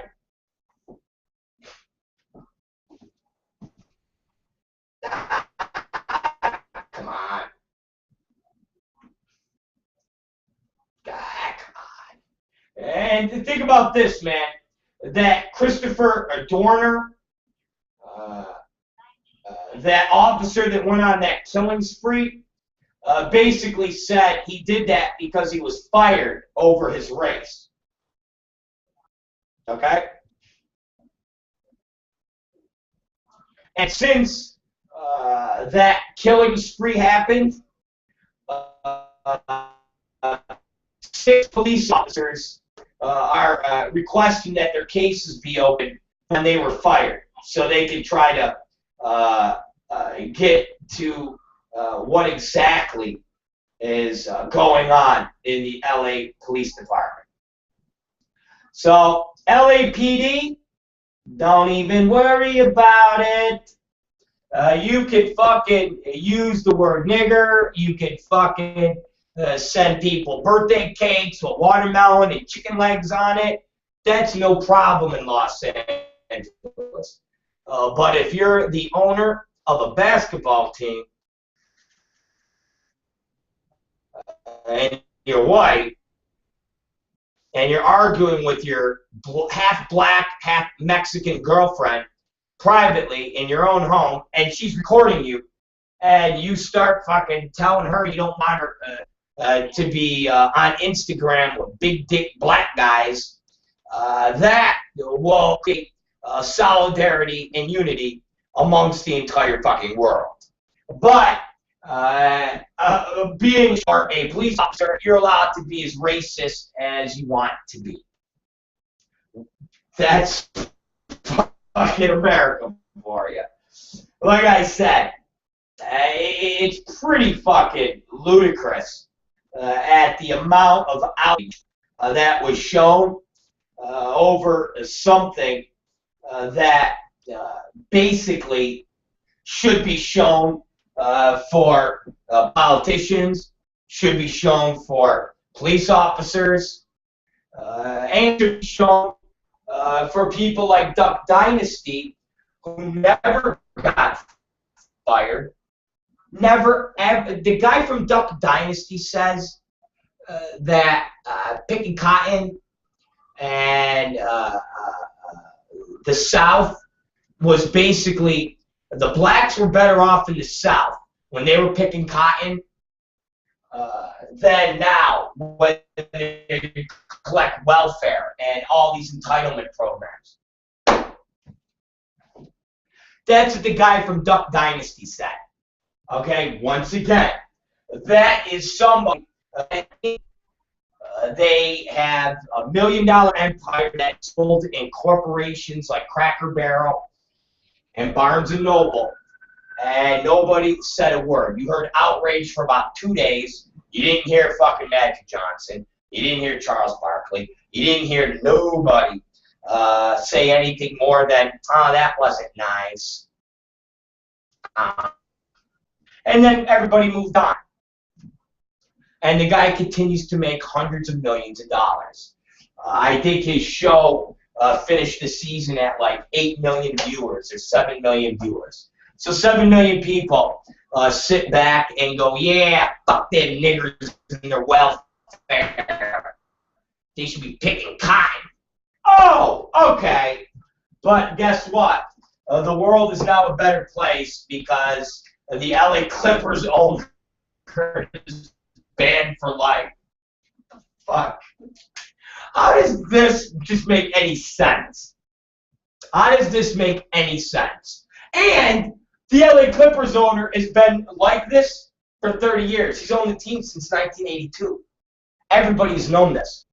And on top of that, before he said these things secretly with his girlfriend on tape, the NAACP was going to give him an award for being an awesome dude to black people. So apparently he had everybody fooled for fucking 30 years. But that's bullshit. Because you're going to tell me the NAACP was going to give him an award, which they were, even after reports have always been out there of his slum building issues, where he's fucking being hit with lawsuits because he doesn't rent to black people, where there's reports that he says black people smell and stink and they're vermin. All of these things are not public record, but still NAACP is going to give him an award? Really? So, like, they never saw any of these reports? Magic Johnson never heard of this when he used to be friends with Donald Sterling? Really? Magic, Mr. fucking cheese that he is, never heard of any of this stuff? Really? I mean, now you're just making yourself look stupid. All the players that played for the Clippers never heard of this. There's reports of old Clipper players talking about how Donald Sterling would bring sugar babies into the locker room to gawk at their black bodies and say, look at them black bodies. I mean, is that just not even more creepier? That he would walk in with some fucking hookers on his arm, just walk in and be like, look at them black bodies. And you're fucking naked with your fucking big old black dick hanging to the ground. And you're like, oh, hey, boss. Hey there, boss. And he's like, how you doing there, Sam Cassell? Baby, look at that black body. And there's, turn around there, Sam. Sam's like, okay, boss. Sam turns around. Donald Sterling walks in and goes, look at that, baby. Look at that. Look at that cock. Look at that fucking cock. This is a fucking, look at this nigger cock. There's Sam like, what the fuck? Look at it. You want this fucking nigger cock in you, baby? You want that? Huh? You want that? And then it'll fucking come in my face. Sam Cassell's like, whoa, what the fuck? I'm out of here. I'm out. I'm out later, guys. I don't know if he grabs any cocks, but he definitely walked into the Clippers locker room with girls before and said, look at the black bodies. So, in my mind, he's going, look at that black cock, look at that nigger cock. Ah, you want to suck it, don't you, baby? And then I'll want to fucking scream at you and have fucking come in my face.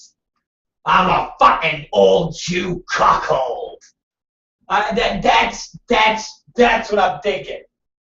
That's why this whole story to me is really kind of funny, because when you listen to the tapes, he never says niggers. He never even says anything that you would cringe at. Any of the other stuff that we're talking about with these politicians.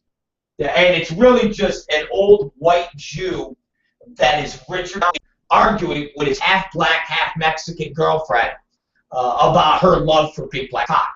And him pleading and not having the big black cock at the games with her. And he's just this jealous, old, bitter dude. And he wants a big black cock. And you hear it, you go, you can fuck him, you can suck him, you can eat dinner with him, just don't do it in public. Bring him home. He even says, bring him home. So bring the big black cock home and let him fuck you. Why? Yeah. Oh, yeah. Yeah. Fuck that. And that's what he's saying. If you listen to his tape, it's like this tortured old rich Jew that is so conflicted with his own sexuality and race. You know, you got to remember, guys, the old Jews, the concept, marry your own kind, be with your own kind, a Zionist environment, go to Israel, a Jewish state of only Jews. No one else is allowed to be there. You only can marry a Jew woman. I mean, that's how they are very. A traditional Jew is very racist. A traditional Jew is very segregationist. And that's not me being anti-Semitic or anything. That is the fact. And if you're going to give Jews a pass for saying a Jew should only marry a Jew, that's no different than a white guy saying a white should only marry a white, or a black saying a black should only marry a black. Jews can't get a fucking pass with their logic of a Jew can only marry a Jew. That they can't get a pass. So it's this old tortured Jew who is stinking rich, who's got a black and Mexican girlfriend. Oh, and you listen to her talk. She's baiting him about being a racist, and then saying, "Do you want me to get you some Jews? Do you want me to get you some?" Oh my God, I want to punch her in her face. How she sounds, an uneducated Mexican, man. You want some Jews, papi? You want me to get you some Jews? Oh, baby. I love you, baby. Oh, baby, but don't you know my skin? I can't take my skin away. And he's like, just leave me alone. Leave me alone, please. You're such a fighter. What can I do for you, honey baby? What can I do for you, honey baby? It's like going to a fucking whorehouse in Tijuana. Hey baby, what can I do for you? Does mommy want do you want something, baby? Can I get you some juice, baby? Ay ay ay, shut the fuck up. So when you listen to it, it's this old rich Jew that's conflicted with his Mexican black girlfriend, and he's obsessed with cuckolding. And again, look at old reports when he bring girls into the locker room and fucking comment on the black bodies. That's somebody that is obsessed with cuckolding. When he tells her, bring them home to fuck her. He says that. This isn't Rob Black making up. He says, bring them home. Fuck them. Eat there. Bring them home. He's even saying to her, bring the big black cock home and fuck him privately in our house so I could fucking watch it jerk off. Alright? So I can fucking beat my meat. That's what he's saying. That's what he's saying. And it's pathetic listening to this and watching the fucking people in America think that they just fucking ended racism. They just fucking, solved the Trayvon Martin case. I mean, really? You didn't do nothing. You didn't fucking do nothing. Trayvon Martin's dead, and fucking George Zimmerman signed an autograph at gun shows. You didn't do shit. You got a fucking old rich Jew cuckold who's gonna be banned from NBA. Ooh, he's banned, and they're gonna force him to sell the team. Okay. Then what? You snapped out racism? Yeah, okay. And Los Angeles Police Department and the Sheriff's Department are just beyond racist. Nobody snapped that out. And you'll still hear black teenagers and black young men getting the shit beat out of them by white cops. And you will not hear Magic Johnson say a fucking word. You won't see him running around saying this should be ended. Won't see a fucking thing. Won't hear a fucking thing. So, really, we didn't really do anything. In California, Los Angeles didn't do anything except, I don't know, just, again, the bar now is set so fucking high when it comes to racism and somebody saying shit that everybody's going to remember this instant. And I'm going to be there for the next time a white cop is doing something to a black youth or anything in the matter, and I'm going to be the first one to say, guys, let's fucking come on now. Magic, if you guys want to take a stand, now is what you take a stand on. But they won't, because that would affect the bottom line. This doesn't. This was the team. Magic Johnson don't give a fuck about racism. Charles Barkley don't give a fuck about racism. If they did, they would have been fucking vocal with Trayvon Martin. They'd be vocal with the LAPD beating the shit out of fucking black. Up that officer that was fucking getting birthday cakes of watermelon and chicken ribs on it. They would be vocal about those things that happen in Los Angeles community. But Magic Johnson ain't. He ain't. He's vocal when it comes to the rich Jew cuckold. That's what he's vocal about. But The Sheriff's Department being under investigation by the Justice Department for what they're doing? No. Florida being uberly. How about just how about just the Supreme Court and the affirmative action laws and what it means to black youth and their prospects to go to a awesome college and being basically cast aside by some white rich prick whose daddy happens to be alumni at Princeton, who gets a little leg up into college, but that black student getting a leg up because of the plight that he's gone through gets basically shot to the back of the bus. I haven't heard Magic Johnson be outraged about that Supreme Court ruling. Nope, of course not.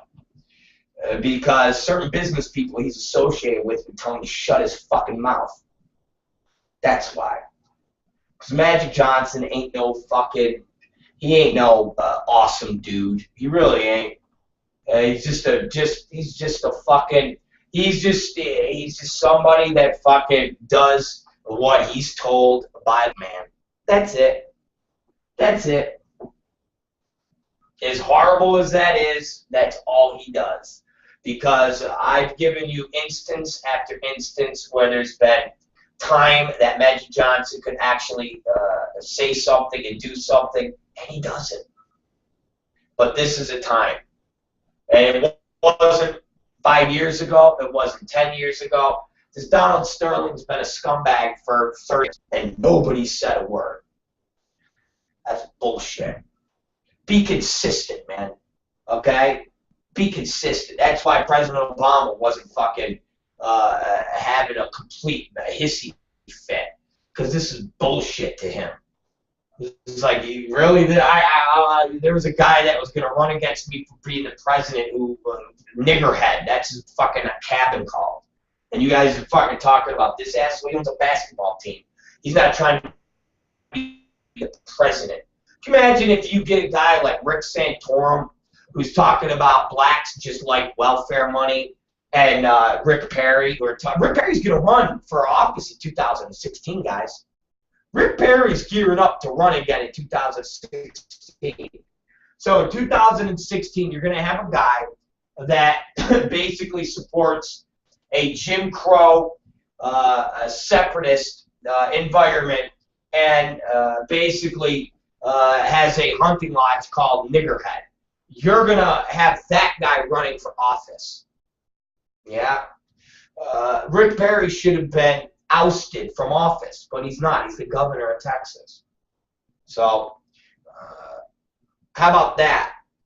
How about when a racist comment is said by a politician, they are banned from politics for life?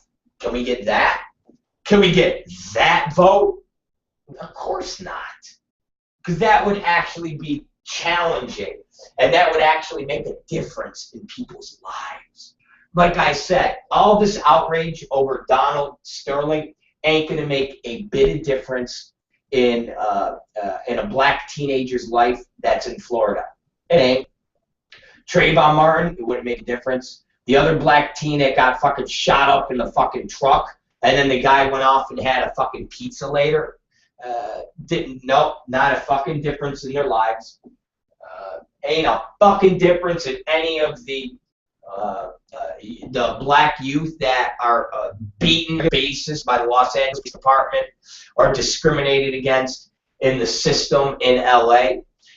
None of this is going to make a fucking difference to them. Because Donald Sterling was outed as a racist, okay? None of that is going to make a fucking difference. And instead, the people that should be focusing on real change aren't. They're focusing on a basketball, practically focusing on a fucking game, instead of focusing on real issues. And that's racist politicians. Newt Gingrich Pat Buchanan. The list goes on. Fucking, they should be banned from politics for life. They should be ostracized. They should be not allowed to be in politics.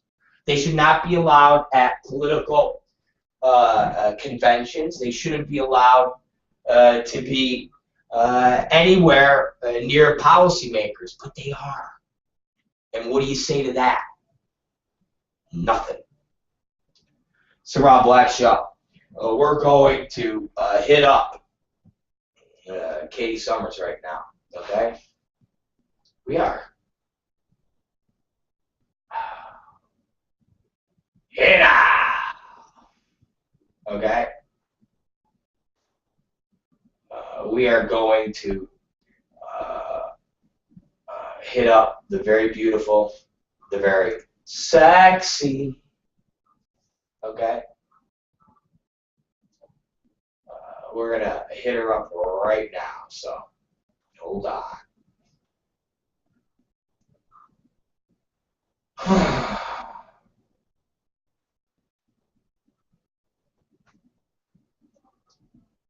Here we go. Let me find it.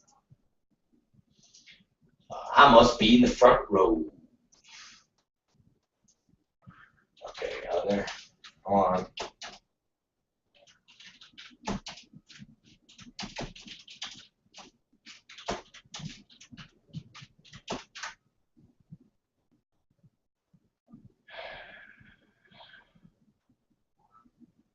I must be in the front row.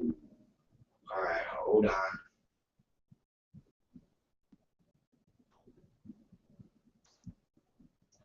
Here we go. I must be in the front row.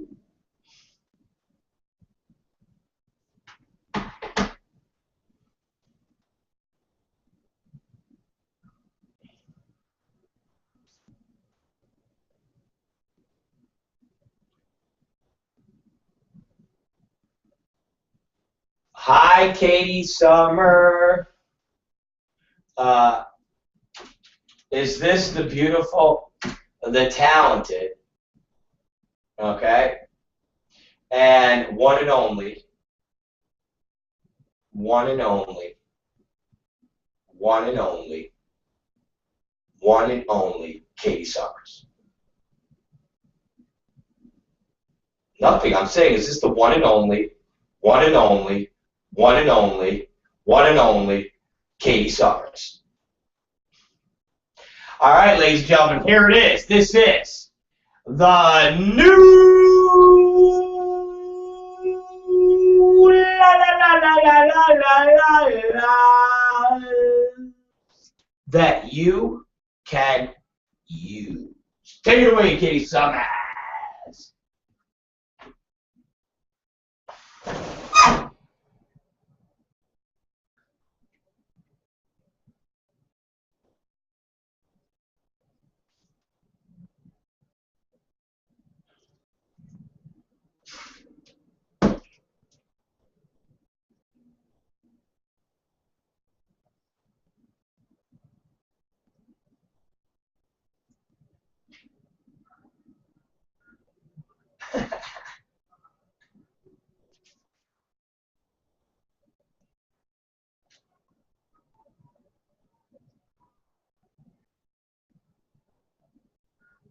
Oh my.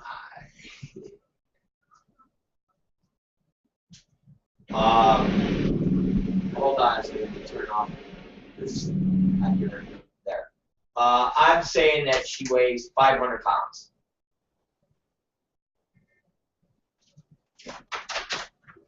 £700.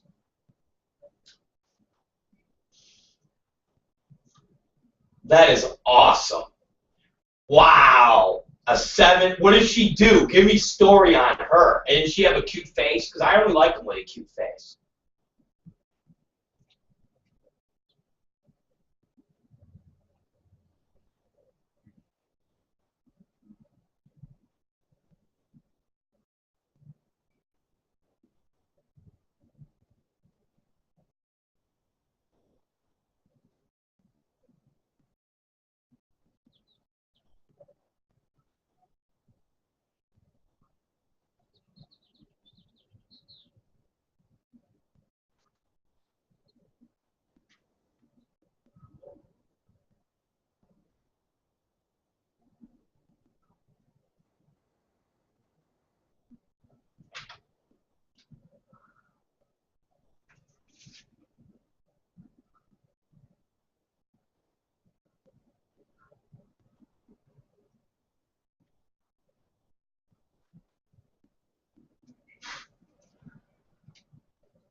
Wow.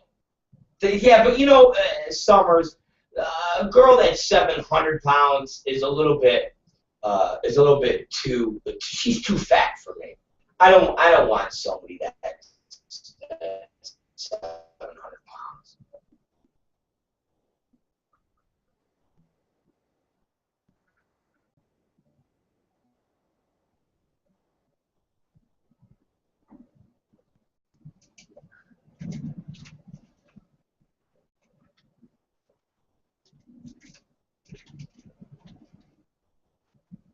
Wow, 540.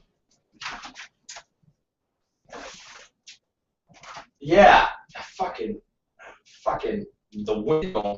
But that her face was even ugly on 540. 540 is too. That's too. About 250 is good. Is good. That's a good. That's a good weight. That's what's usable in fucking, and not pussy, but in the mouth.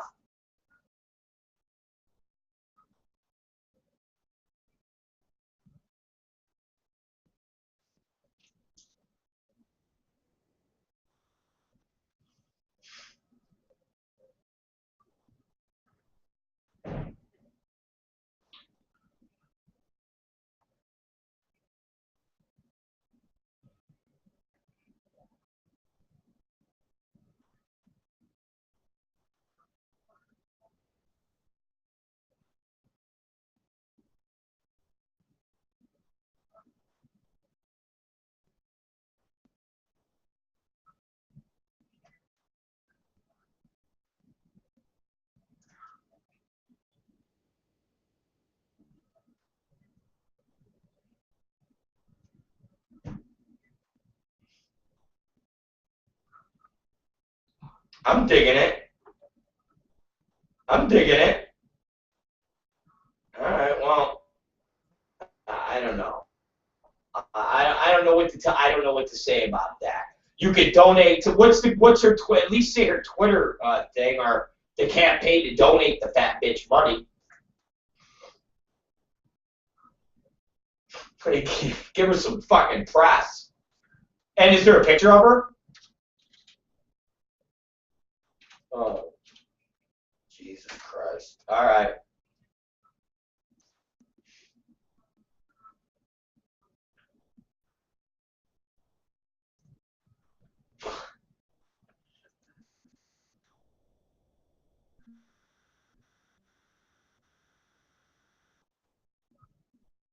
Oh my God.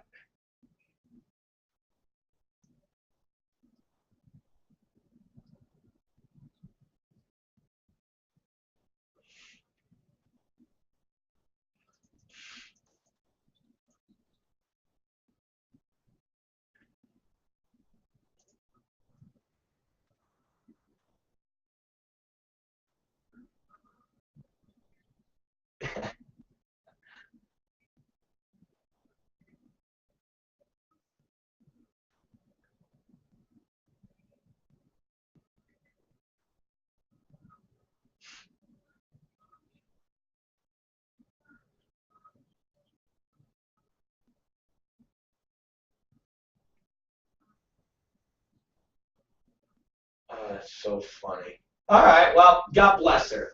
Rock and roll, baby.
I love it. And that's a British woman?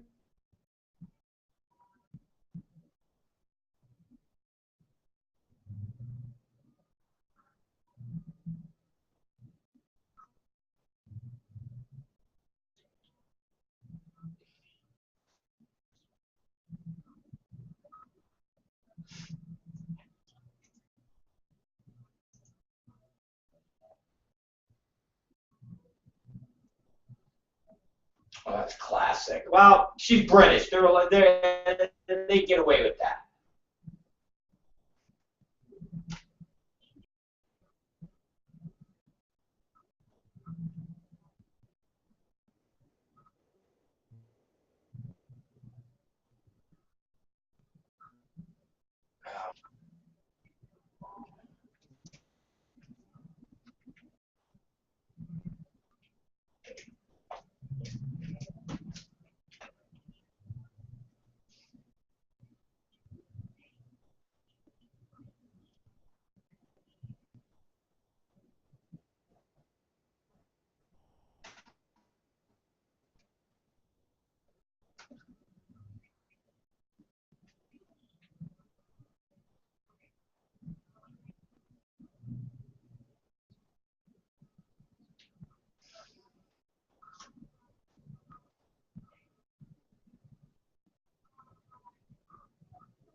All right, so don't worry about it. It's another country or another state or something like that.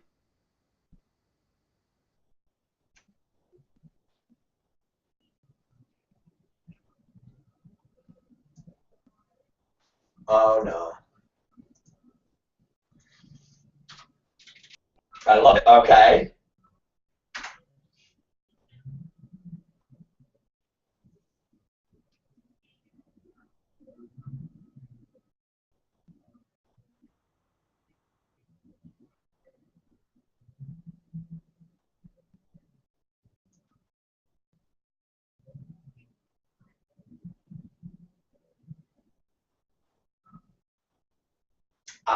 That's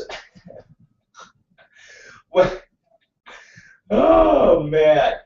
Okay. Well, I don't know. Again, I don't know what to say there. Were they throwing ham?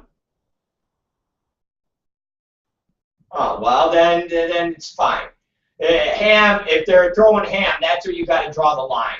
If ham was involved, then you got to draw the line and say it's wrong. If they weren't throwing ham, then they were doing nothing wrong.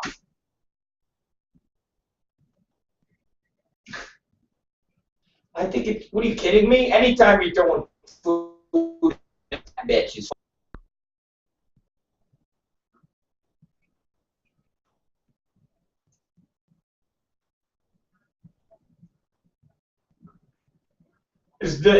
Anytime you're throwing food at fat broads, fucking hilarious. Okay, that's the bottom line.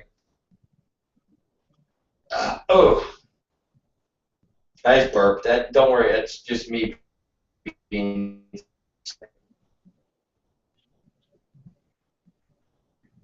Yes, I am. Give me something else.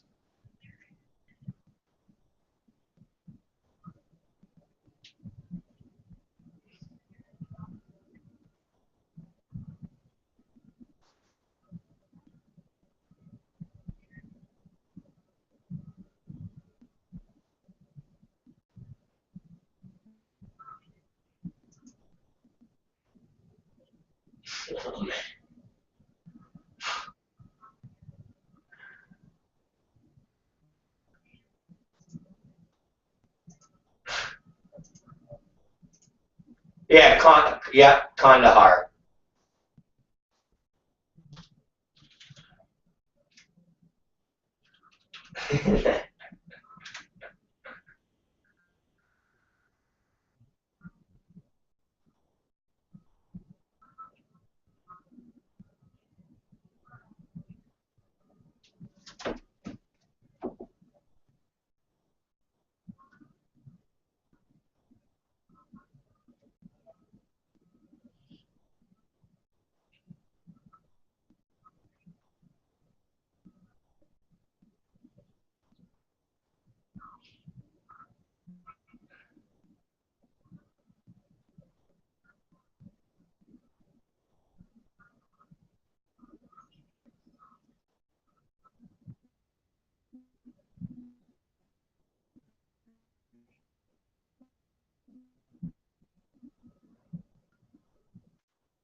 so bizarre. So where is it? Where in California? Like, can we go take pictures of it? Oh, Jesus Christ. So we just got to go drive somewhere in LA suburbs?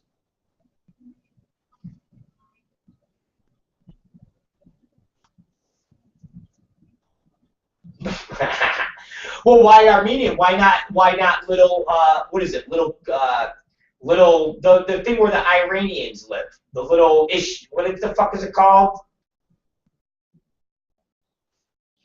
Yeah, remember? Oh, come on, Cat. They're enough that Shah of Iran, or whatever. Okay, well, there. Why wouldn't he live there? Well, I would think that he's closer to being Iranian than fucking Armenian.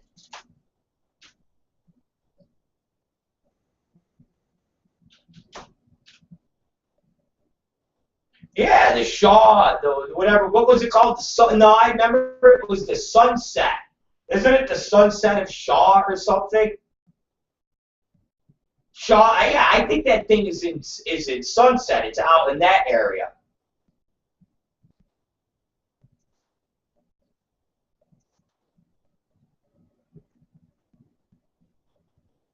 Well, I don't know if that's necessarily the fucking. I'm sure there's areas over there that are not, all rich, like 100% rich. I'm sure there's areas of Beverly Hills, on the in Beverly Hills that are not fucking rich.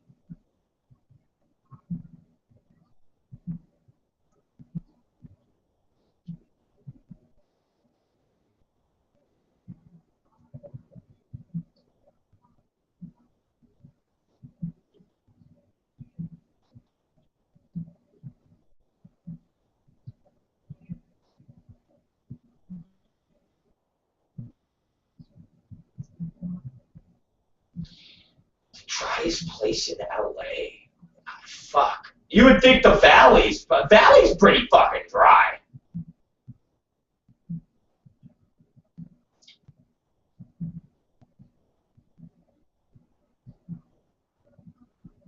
Yeah, I would say the fucker lives in he probably lives in the Valley. Yeah.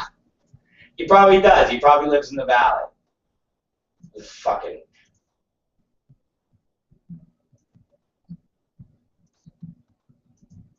He lives up in Porter Ranch.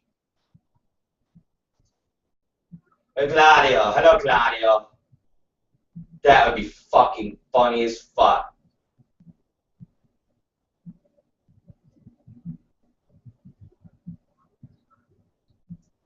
That's pretty funny. That's funny.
Oh, that's so funny. But you would think that the that like a stewardess or somebody would have said, "Hey, asshole, you're knocking on the wrong door."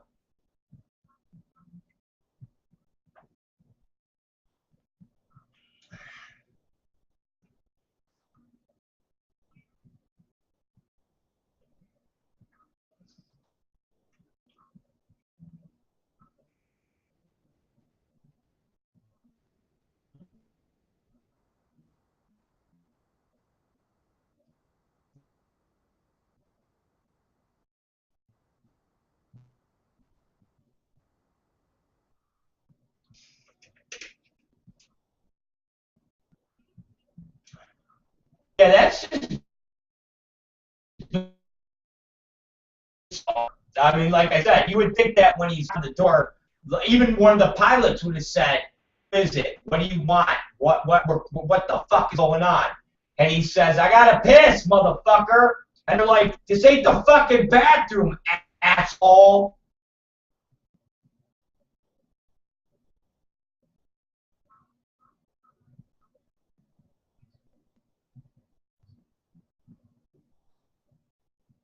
Yeah, to see if he was fucked up.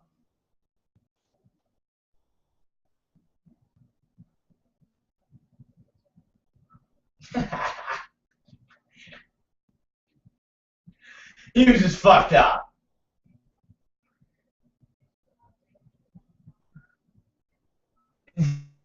Hey, man.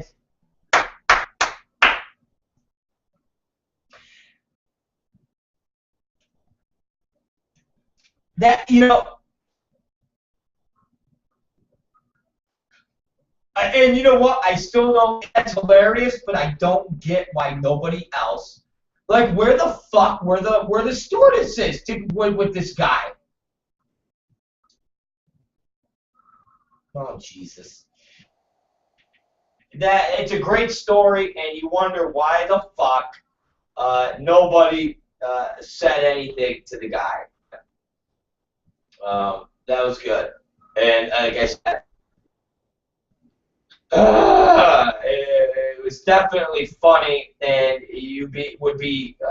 and you wonder why again that nobody was like, "Hey man, you're in the wrong fucking in the bathroom hall."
That's fucking weird.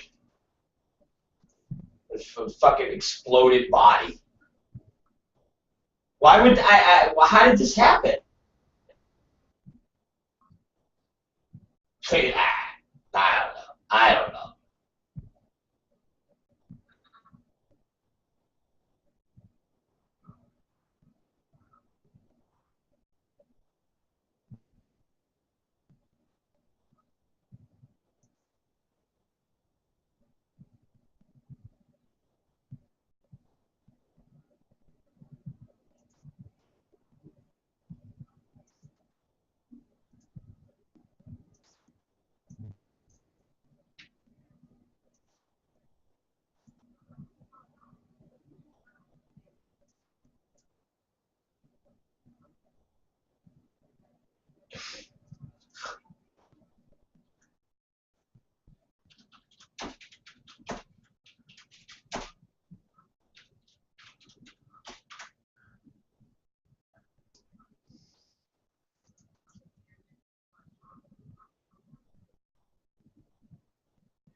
Fucking boom. I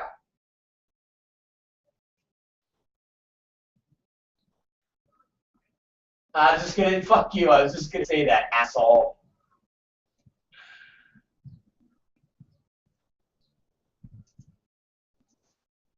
Wow.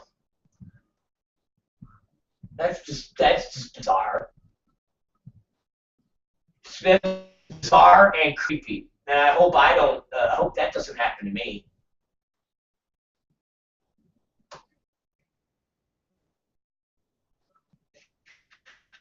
Well, I don't want to be that, okay? I don't want to be that. Okay?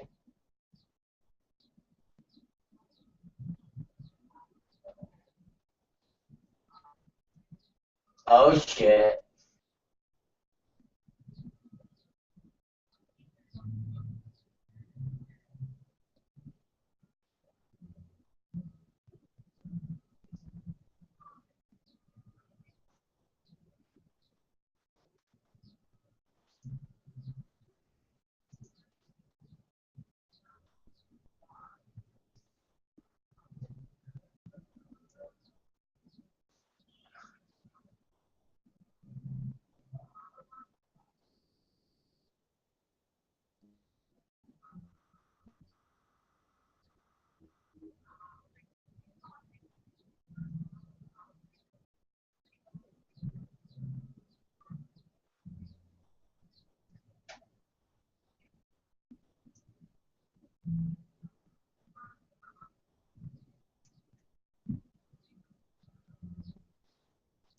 When was that? Like, almost, so, that's so weird, man. So, like, CNN's actually winning in the ratings right now over MSNBC.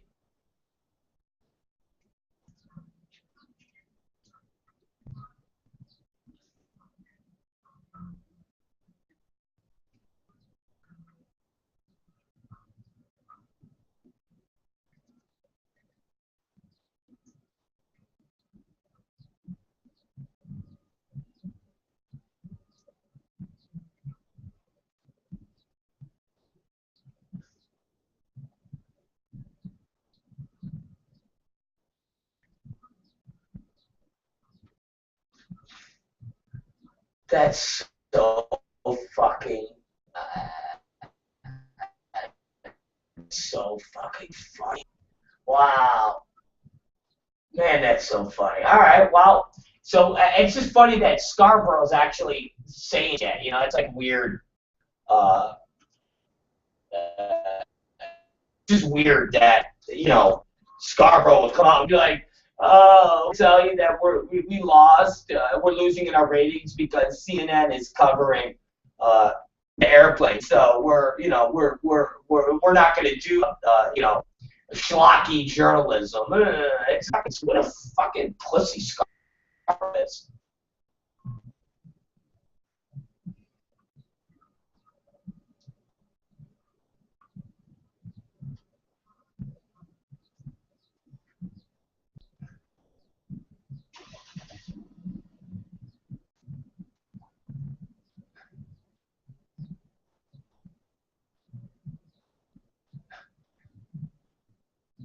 Fucking Scarborough.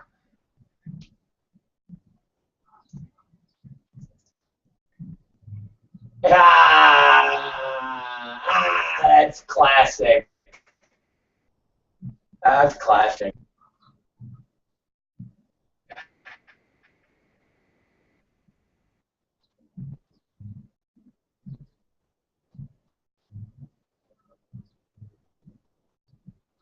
Yeah, it's just weird that Scarborough would even fucking say anything. It's like, come on, Joe. Don't, it just made himself look stupid.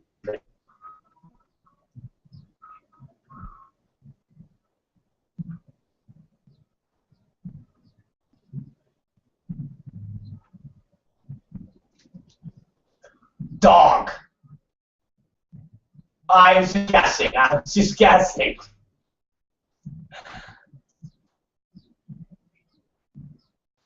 They,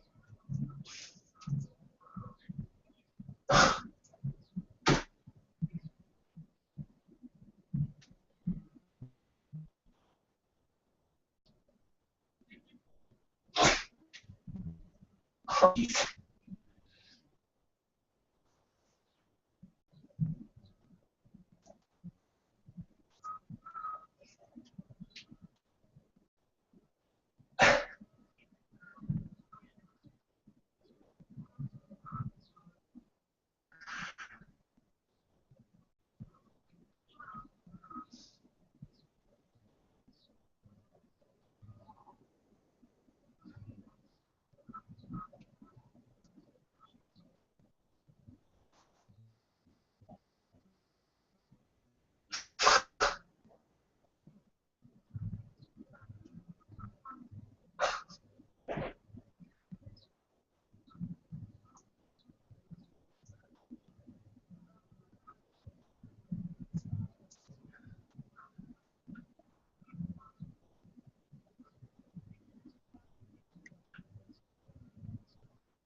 You know what's funny?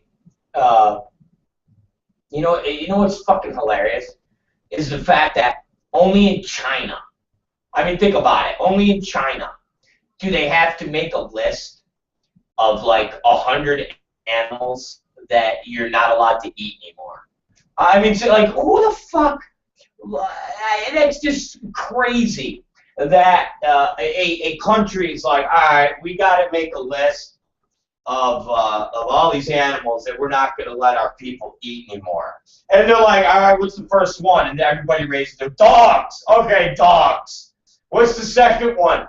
Pandas. Fucking pandas. Pandas good.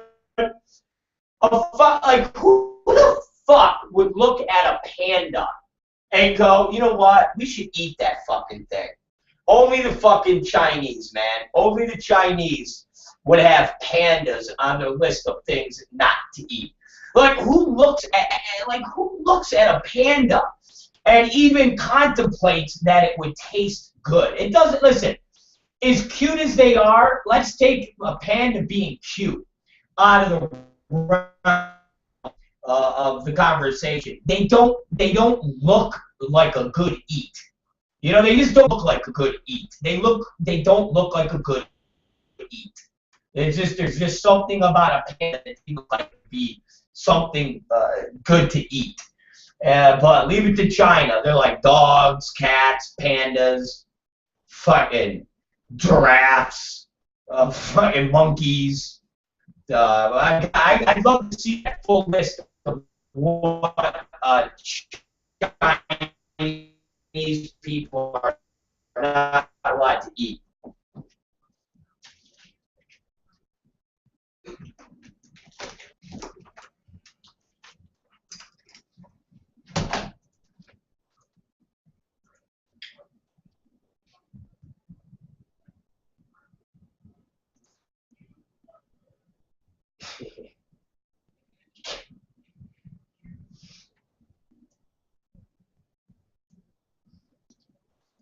So you have the list in front of you. Oh, I thought you were reading from the list because you said manatees.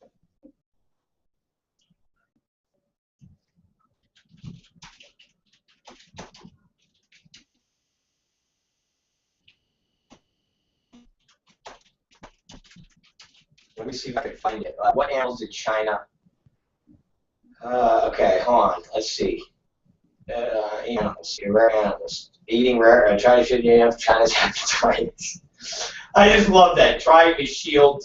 I can find it. Hold on. A tiger. You can't eat tiger. I don't know. What's the list? Come on. I'm trying to see this list. Come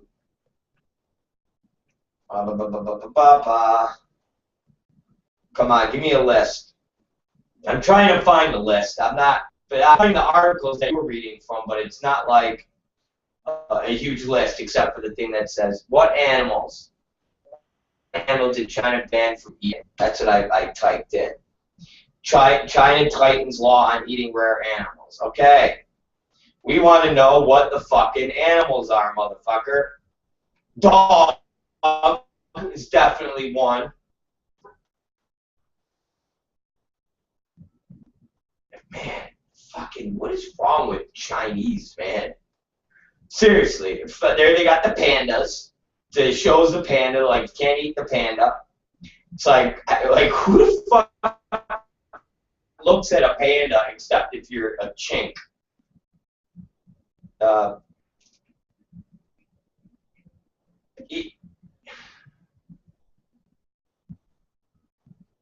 Okay, you can't eat dogs and cats, so that's there. You can't eat dogs and cats. Fucking, it's like we're sitting here breaking, like going through like the distinction of what the Chinese are saying you can't eat anymore. You know, there's like, oh, okay, I think you already read that. Golden monkeys, Asian black bears.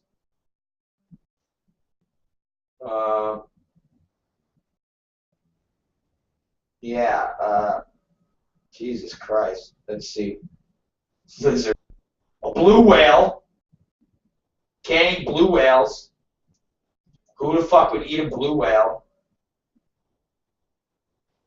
And again, give me the list. What animals did China ban from eating? What? Let's see. List. Okay, wait a minute. Let's go list.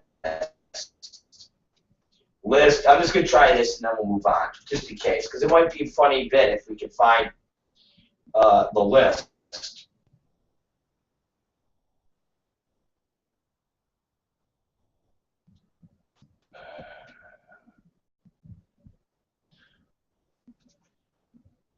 Go to what?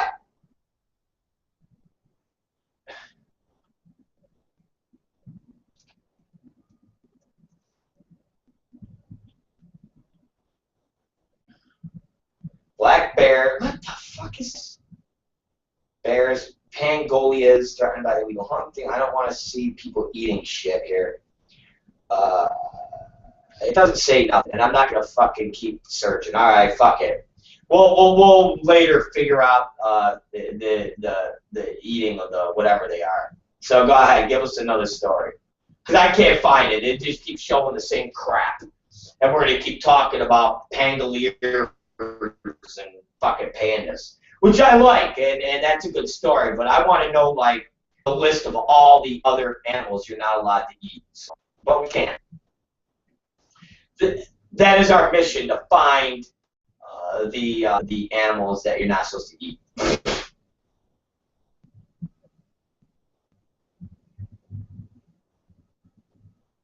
I know the show Hannibal that's on NBC, Katie Summers. I know that show.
So you're not gonna eat pork, or you're just not gonna eat veal. Okay, no more pork for you. I don't know. That's a bold statement.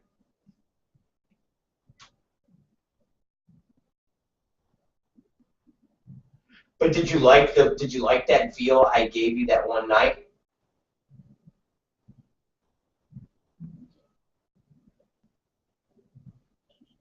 Ooh.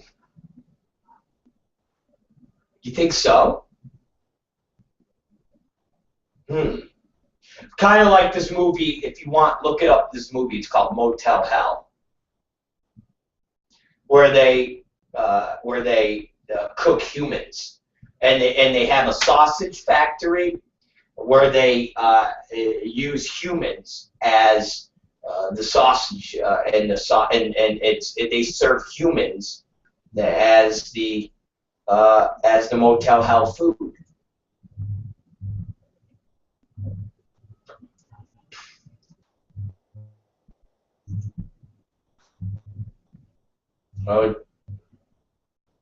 Oh, Jesus.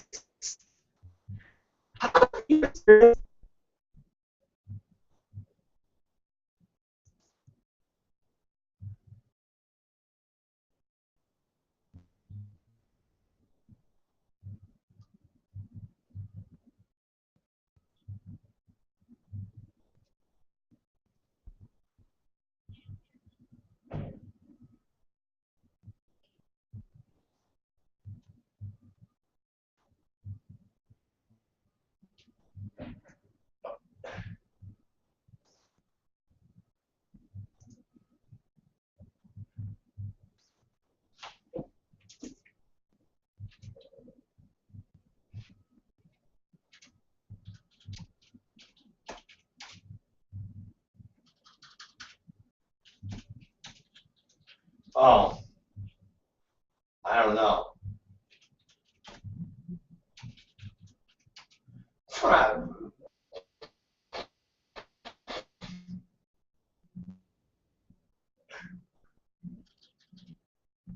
Oh, man.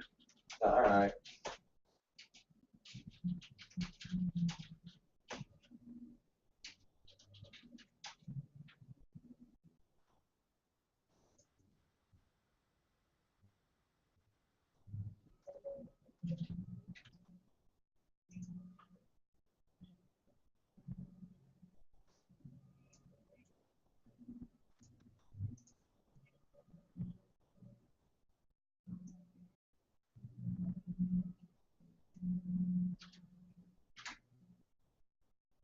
Well, that's not good.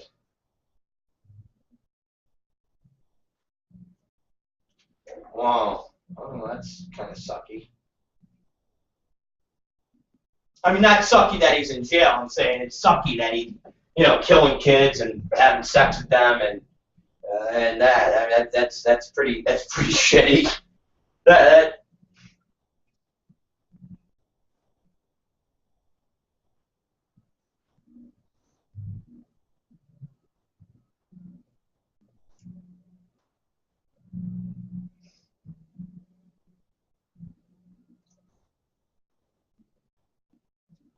wow.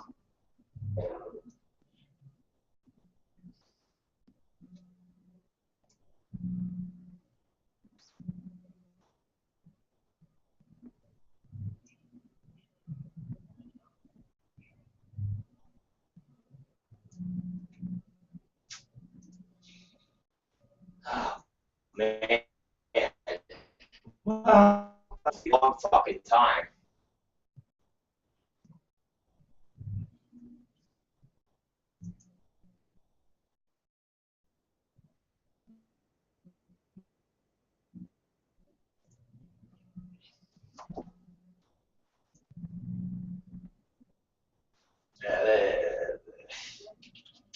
Wow. All right.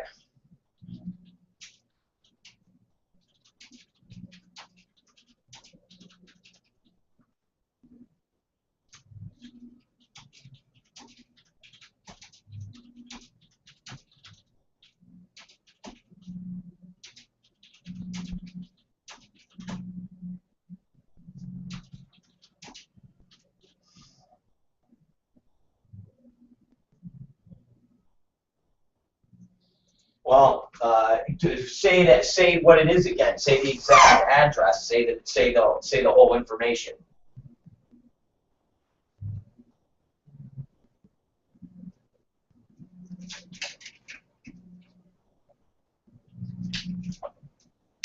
Well, send that. Tell us what that link is. Oh, and then you got fuck, man. That's a whole. That sucks that there's not a full link, like where it's just not GoFundMe.com. That's a pain in the ass. Yeah. All right. Well, guys, go fund this fat bitch, and you'll be doing a service to fat girls everywhere.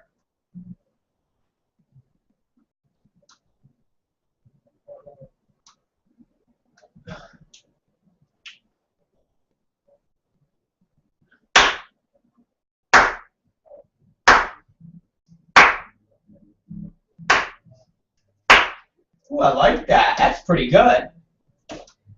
That's a good one. All right, Kay Summers, we'll talk to you later, you sexy motherfucker. Oh, wow.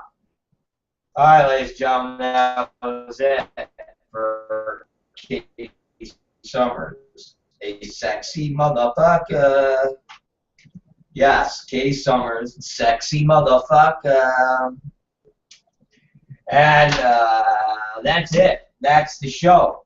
It's windy as fuck outside. It's hot as fuck, but it's also windy as fuck. It's windy, it's hot, it's windy and hot. So, I don't know. I don't know what else to tell everybody except that it's windy, it's hot, it's windy and hot. And it's the Rob Black Show. And if you're hot and you want wind, this is the place to go. Los Angeles, California, North Hollywood. And we'll see you guys tonight at 8 p.m. Tonight will be the second to last night of the night show until the new schedule begins. All right, fuckers. We'll see you guys tonight at 8 p.m. And let's keep the fight up and stay strong. I don't know. Always sounds good and positive, doesn't it? Keep the fight up and stay strong.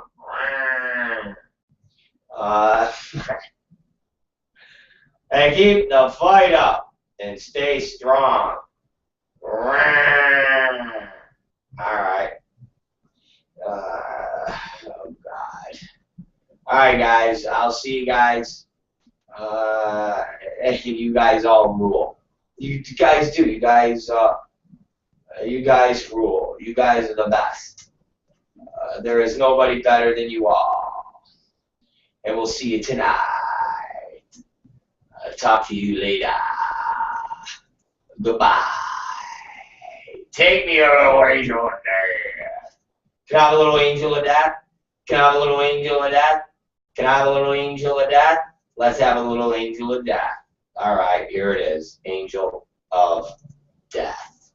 It's Rob Black Show. And we'll see you guys tonight at 8 p.m.